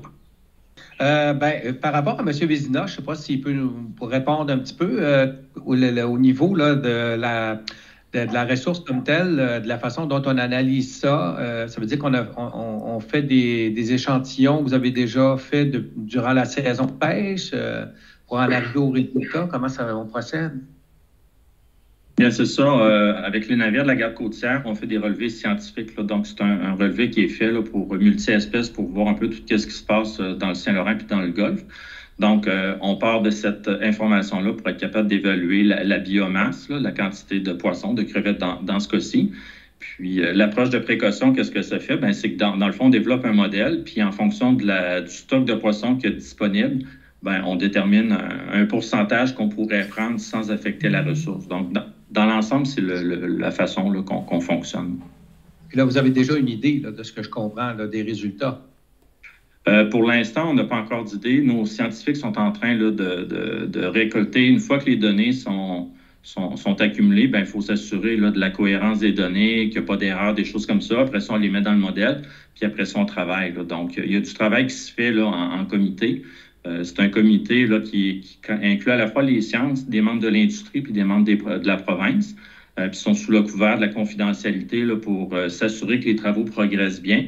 Puis après ça, suite à ça, c'est là qu'après ça, on va être capable là, d'établir certains scénarios. Mais pour l'instant, là, j'ai pas d'informations à savoir vers où ça s'en va. Mais si on regarde au niveau de la pêche, c'est certain que les pêcheurs, cette année, c'est une année là, qui est vraiment difficile pour eux. Là.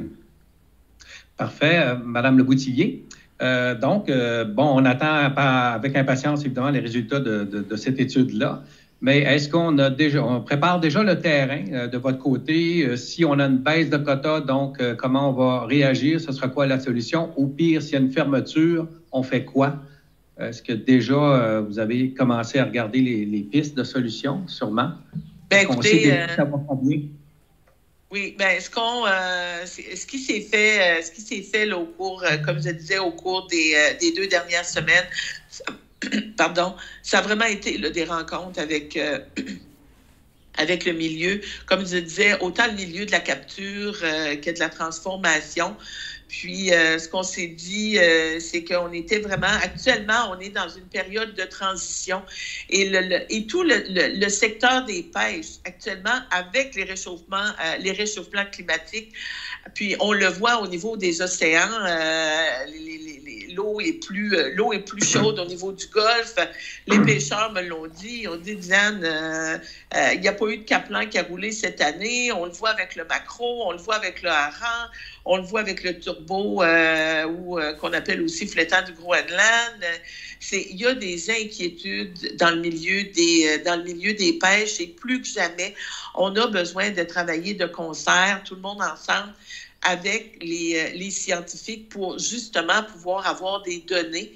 On navigue actuellement en eau inconnue. Donc, le message que tout le monde, on s'est passé ensemble, c'est on va être solidaires tout le monde ensemble, on va regarder pour des alternatives, on va travailler à être plus agile aussi, mais on est actuellement dans une période de transition, d'où l'importance d'avoir les données pour prendre les meilleures décisions possibles. Oui, merci. Les gens, ce matin, savaient, là, sur le terrain, les travailleurs d'usine savaient que vous faisiez un point de presse. Ils s'attendent à avoir des choses concrètes là, pour mettre du beurre sur leur pain ce matin. Avez-vous quelque chose à leur dire à ces gens-là? Là?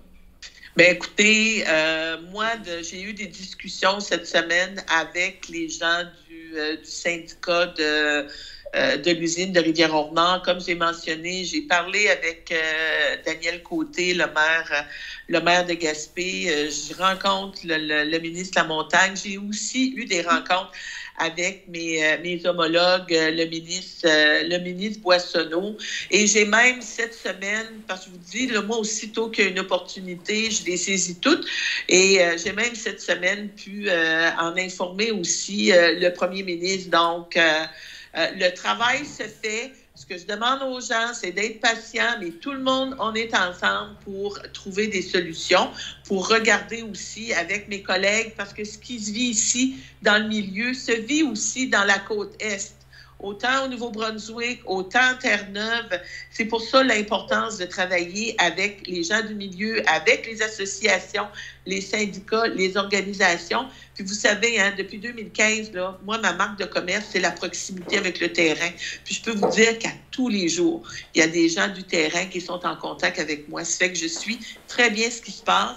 Je suis bien positionnée à l'heure actuelle là, pour amener les préoccupations de notre monde et d'arriver là, avec des solutions concrètes. Et je comprends, mais ceux qui n'ont rien là, depuis le 1er septembre, là, vous ne pouvez pas leur dire la semaine prochaine, ils vont avoir un chèque ou quelque chose. Là. Non. Je voulais savoir pour bien comprendre avec ce que j'entends sur le terrain dans la chronologie des événements qui s'en viennent. On parle de la revue par les pairs scientifiques qui pourrait avoir lieu à la fin octobre. Par la suite, traditionnellement, c'est le comité consultatif qui se réunit en lien avec la dernière évaluation scientifique, puis là, d'autant plus avec la nouvelle approche de précaution qui devrait être en application dès 2024 s'il y a pêche. Ça veut dire une décision de votre part par rapport à la perspective 2004. Votre décision, vous pensez la prendre quand, étant donné que le comité consultatif On me dit qu'il risque de se tenir dans les 2 premières semaines de novembre, alors que traditionnellement, c'est au début février. Est-ce que votre décision pourrait être aussi hâtive qu'en novembre quant à la perspective attendue pour 2024? Écoutez, moi, ce que je veux vous dire, c'est que je vais prendre la décision suite là, à ce que M. Vézina vous parlait tantôt au niveau du suivi. Pour moi, là, la décision va se prendre le plus rapidement possible pour justement ne pas laisser les gens dans l'inquiétude. Mais quand vous dites le plus tôt possible, est-ce que la décision va être prise avant la fin de l'année 2023 ou encore il va falloir attendre au début de l'hiver ou dans le courant de l'hiver? Je vous dirais, là, comme on disait, on travaille très fort pour avoir là, les données le plus rapidement possible, puis on va vraiment là, accélérer le processus. Et pour moi, là, idéalement, là, ça serait de prendre la décision au plus tard en janvier 2024. Au plus tard. J'aurais une deuxième question. Elle concerne actuellement aussi un secteur d'activité inquiétant. Vous l'avez mentionné un petit peu, ce qui concerne le turbo qu'on appelle communément le flottant du Groenland. Comme vous le savez, juste avant votre nomination au printemps, Madame, votre prédécesseur, Joyce Murray, avait annoncé les TAC pour les 2 prochaines années, étant donné que dans le poisson de fond, c'est des années de gestion qui s'étalent sur 2 ans. Donc, elle avait annoncé pour 2023, 2024 et 2024 et 2025 les TAC qui étaient pratiquement sensiblement le même que l'année précédente. Compte tenu de la situation actuelle, en tenant compte que la disparition du turbo soudaine au sein de votre ministère, est-ce que ça amène des questionnements, mais une révision de ces annonces-là qui ont eu lieu ce printemps? Est-ce qu'on peut s'attendre à une révision des TAC? Puis est-ce que l'équipe scientifique de l'Institut Maurice Lamontagne, dans ses relevés qu'elle a effectués en août, qui sont terminés il n'y a pas longtemps, est-ce que ça inclut aussi le turbo? Bien, écoutez, moi, là, ce que je peux vous dire, c'est qu'au niveau des décisions qui ont été prises, s'il y a des décisions qui ont besoin d'être revisées, on va attendre d'avoir les avis scientifiques. Puis, comme je l'ai mentionné, le secteur des pêches, autant de la capture que de la transformation, ont vraiment besoin, ils me l'ont dit, me l'ont répété, de travailler là, vraiment de façon encore plus étroite là, avec Pêche et Océan là, pour avoir des données. Puis je laisserai peut-être au niveau technicalité M. Vézina là, qui pourra être en mesure de mieux pouvoir vous répondre. Oui, merci beaucoup, Mme la ministre. Oui, bien, c'est ça, les relevés scientifiques incluent aussi là, les relevés là, pour le turbo.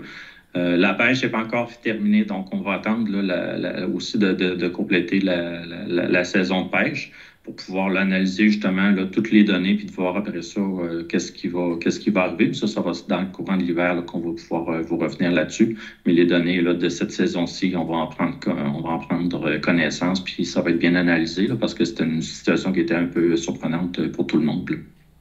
Est-ce que, étant donné que l'état de situation est aussi critique que celui de la crevette actuellement dans le turbo, parce qu'il n'y a pas grand monde qui comprend ce qui se passe, Madame Le Boutillier, est-ce que ça vous interpelle aussi pour en discuter avec votre homologue, M. Lamontagne, parce qu'on le sait, du côté nord de la Gaspésie, il y a des entreprises de transformation qui dépendent presque exclusivement aussi là, du turbo. Bien, je vous dirais que oui, on va avoir ces discussions-là. Puis moi, ça m'interpelle énormément là, quand on constate que l'industrie des pêches là, représente plus de 33 % de notre économie là, au niveau de la Gaspésie. Si je regarde les îles de la Madeleine, c'est probablement 50 % et plus. Puis la même inquiétude, ça m'interpelle parce que c'est la même inquiétude qui se vit aussi avec tous mes collègues de la côte, sur la côte Est. Donc, comme je mentionnais, on navigue actuellement en eau inconnue avec les réchauffements climatiques. Puis ce que les pêcheurs me disaient il y a 2 semaines passées, vous savez, ce qui se passe sur Terre avec les changements climatiques, c'est déjà commencé. On le vit, on est les premiers interpellés au niveau des changements climatiques puis on l'a vu avec les glaces d'hiver, l'érosion du littoral. Donc, l'inquiétude est là. Donc, on doit travailler de façon, comme je disais, solidaire, serrée, la capture, la transformation, parce que c'est l'avenir de nos régions, puis c'est notre économie.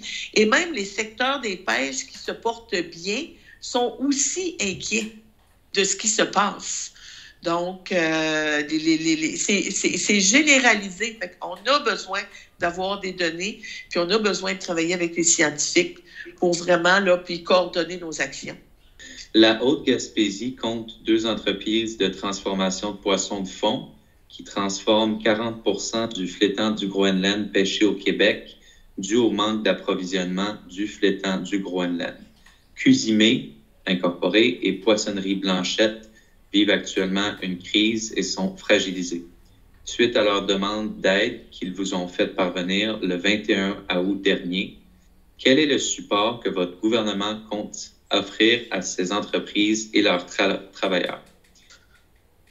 Écoutez, comme je l'ai mentionné, j'ai une rencontre cette semaine qui est prévue en fin de semaine avec le ministre de la Montagne. Je vais aussi par la suite avoir une discussion avec Stéphane Sainte-Croix, qui est responsable aussi du secteur des pêches. Et comme on le disait, on est en train de regarder actuellement, de coordonner nos actions pour pouvoir aider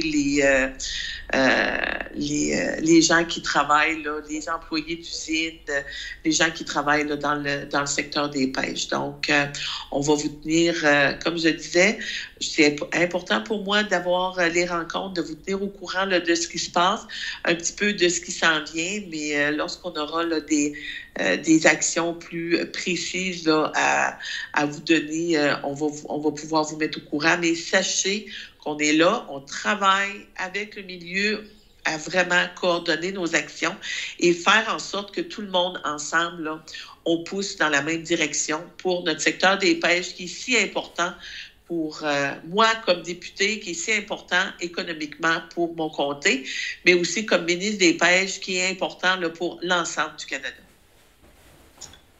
Merci. Sophie avait une petite question de suivi. Allez-vous exiger à votre ministère d'émettre rapidement un rapport sur l'état des stocks du poisson de fond afin de permettre à ces 2 entreprises de réagir et mettre en place un modèle d'affaires viable pour les années prochaines? Écoutez, on va faire en sorte que les choses se passent, d'aller récolter les données. Puis, je vous dirais qu'on n'est pas les seuls actuellement qui se posent des questions sur l'état des océans. Puis, au niveau du secteur des pêches, il y a d'autres pays là, qui font ils sont exactement dans les mêmes démarches que nous. Il y a d'autres espèces aussi, comme je l'ai mentionné, qui sont en difficulté au niveau du maquereau, au niveau du caplan, au niveau du hareng. On me disait aussi la loquette d'Amérique et on n'en trouve plus lorsqu'on lève les trappes à homards. Les pêcheurs me disent il n'y en a plus dans les trappes. On est inquiet sur la poule d'eau. Donc, on a besoin d'avoir là, les données scientifiques le plus rapidement possible pour prendre, comme je disais, les meilleures décisions possibles. Mais puis dès qu'on va avoir les données, on va travailler avec les pairs, on va travailler avec le milieu de la capture, de la transformation. Puis autant les gouvernements, que ce soit municipal, provincial et fédéral, on a à cœur notre industrie du secteur des pêches là, au Canada. Vous écoutez votre reflet d'ici. Revoyez tous nos reportages sur notre site Internet. Le Lièvre Mécanique Sport de Sainte-Thérèse de Gaspé, le spécialiste en véhicules récréatifs en Gaspésie. On vous offre le service de vente et de réparation pour tous vos véhicules récréatifs, grande variété de pièces et d'accessoires en magasin. Venez voir nos tracteurs, remorques, génératrices, de quoi satisfaire tous vos besoins. De plus, nous vous offrons l'excitante gamme de véhicules neufs Polaris. Découvrez notre vaste inventaire de roulettes et fifth wheels neuves et usagées. Toute l'équipe de Le Lièvre Mécanique Sport vous attend. Ce sera un plaisir de vous servir.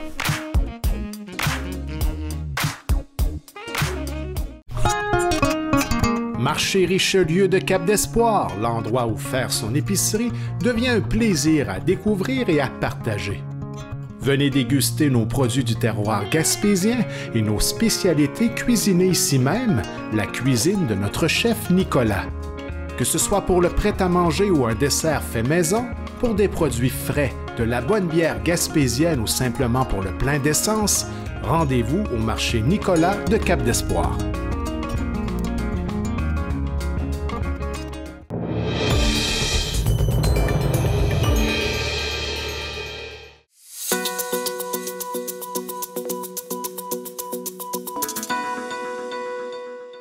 Création d'un bureau de projet pour lutter contre l'érosion côtière dans l'est du Québec selon l'Avantage gaspésien. Le gouvernement du Québec a annoncé la création d'un bureau de projet dédié à la lutte contre l'érosion côtière dans l'est du Québec avec un budget de plus de 119 millions de dollars.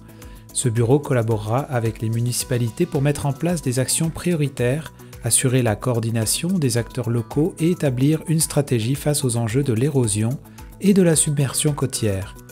Les régions visées s'étendent des îles de la Madeleine à la capitale nationale, incluant le Saguenay-Lac-Saint-Jean et la Côte-Nord. De ces 119 millions de dollars, 67 millions avaient déjà été alloués précédemment.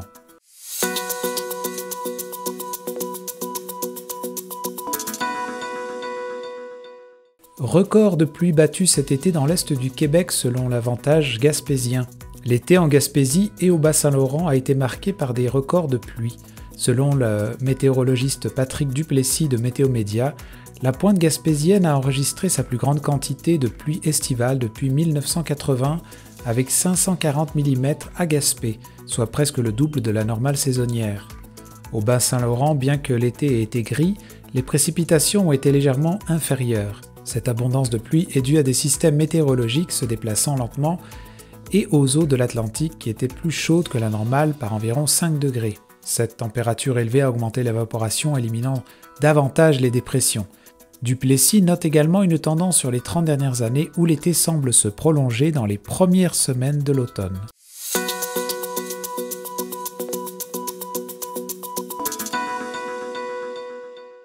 Loi sur l'environnement, une amende pour Ciment Maquinis selon ma Gaspésie.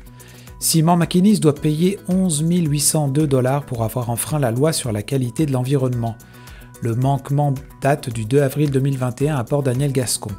L'entreprise St. Mary's Cement Incorporée, propriétaire de la cimenterie, n'a pas respecté les normes prévues par son autorisation du ministère, dépassant la limite de 30 mg par litre de matière en suspension dans l'effluent du bassin de sédimentation.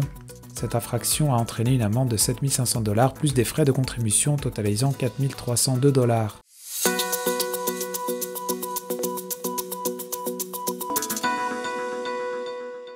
Le CIS recherche des logements pour les nouvelles infirmières selon ma Gaspésie. Le CIS de la Gaspésie sollicite la collaboration de la population afin de constituer une banque de logements à louer pour héberger 40 infirmières venant de la Côte d'Ivoire et de la République démocratique du Congo à l'automne 2023. Cette initiative fait partie d'un projet de reconnaissance des compétences infirmières à l'international visant à recruter 1000 professionnels de la santé pour satisfaire les besoins dans diverses régions du Québec sur 2 ans. Grâce à ce projet, une cohorte d'étudiants a été accueillie en Gaspésie en automne 2022, ces derniers étant en passe d'obtenir leur diplôme suite à une formation complémentaire du Cégep de la Gaspésie et des îles. Leur intégration aussi s'est attendue dans les semaines à venir. Les personnes ayant des biens ou meubles pour les nouveaux arrivants peuvent contacter Annie Chenel pour la Haute-Gaspésie et Annick Loisel pour les autres zones de la péninsule.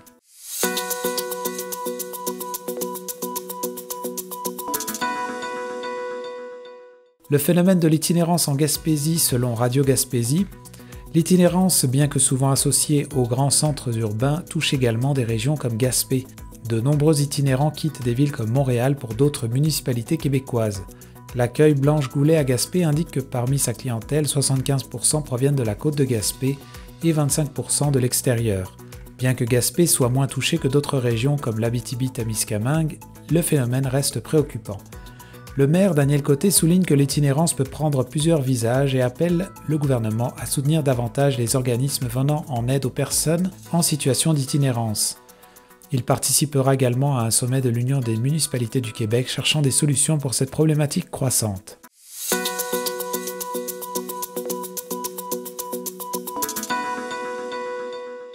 Carte électorale provinciale, les élus dénoncent la perte d'un comté en Gaspésie selon ma Gaspésie. La Commission de la représentation électorale du Québec a proposé de retirer une circonscription en Gaspésie en vue des élections de 2026. Ce changement impliquerait de fusionner plusieurs zones, faisant passer la circonscription de Gaspé-Bonaventure à 56 591 électeurs, soit 11,6% de plus que la moyenne. La justification repose sur le besoin d'équilibrer la représentation électorale en considérant les changements démographiques. La circonscription de Gaspé et Bonaventure, par exemple, ont actuellement un écart de représentation de moins 29,2% et moins 40,6%, respectivement par rapport à la moyenne des lecteurs. Toutefois, cette proposition est contestée par des figures politiques locales. Le maire de Gaspé, Daniel Côté, critique cette approche centrée sur les chiffres et plaide pour une représentation qui prend en compte les réalités locales. Il est soutenu par d'autres élus locaux qui appellent à une représentation plus équitable pour des zones comme la Gaspésie. La députée de Bonaventure, Catherine Blouin, a également exprimé sa déception face à cette proposition et souhaite défendre la représentativité de la Gaspésie lors des consultations à venir.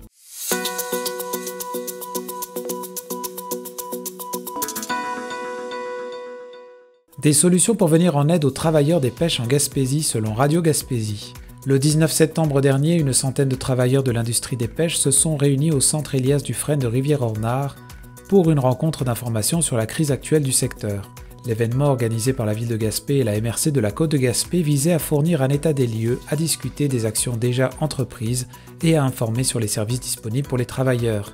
Le maire de Gaspé et préfet de la MRC, Daniel Côté, souligne 3 priorités pour sécuriser les travailleurs pendant cette période.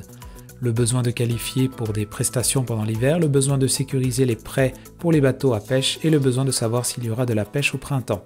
Bruno Bernatchez, directeur de la MRC de la Côte de Gaspé, a mentionné qu'une demande a été faite à Service Québec pour adapter ses programmes, permettant ainsi à ceux qui n'ont pas suffisamment de semaines de travail de bénéficier des prestations d'assurance emploi. De plus, une étude est prévue pour évaluer l'impact économique de l'industrie des pêches sur la MRC et envisager des possibilités de diversification. Cette étude serait également utile si un moratoire était imposé sur la pêche à la crevette ou au turbo. Divers groupes d'assistance ont présenté leurs services pour soutenir les travailleurs touchés par cette crise. Voilà qui fait le tour de notre revue de presse estivale du mois de septembre. Vous écoutez votre reflet d'ici. Revoyez tous nos reportages sur notre site Internet.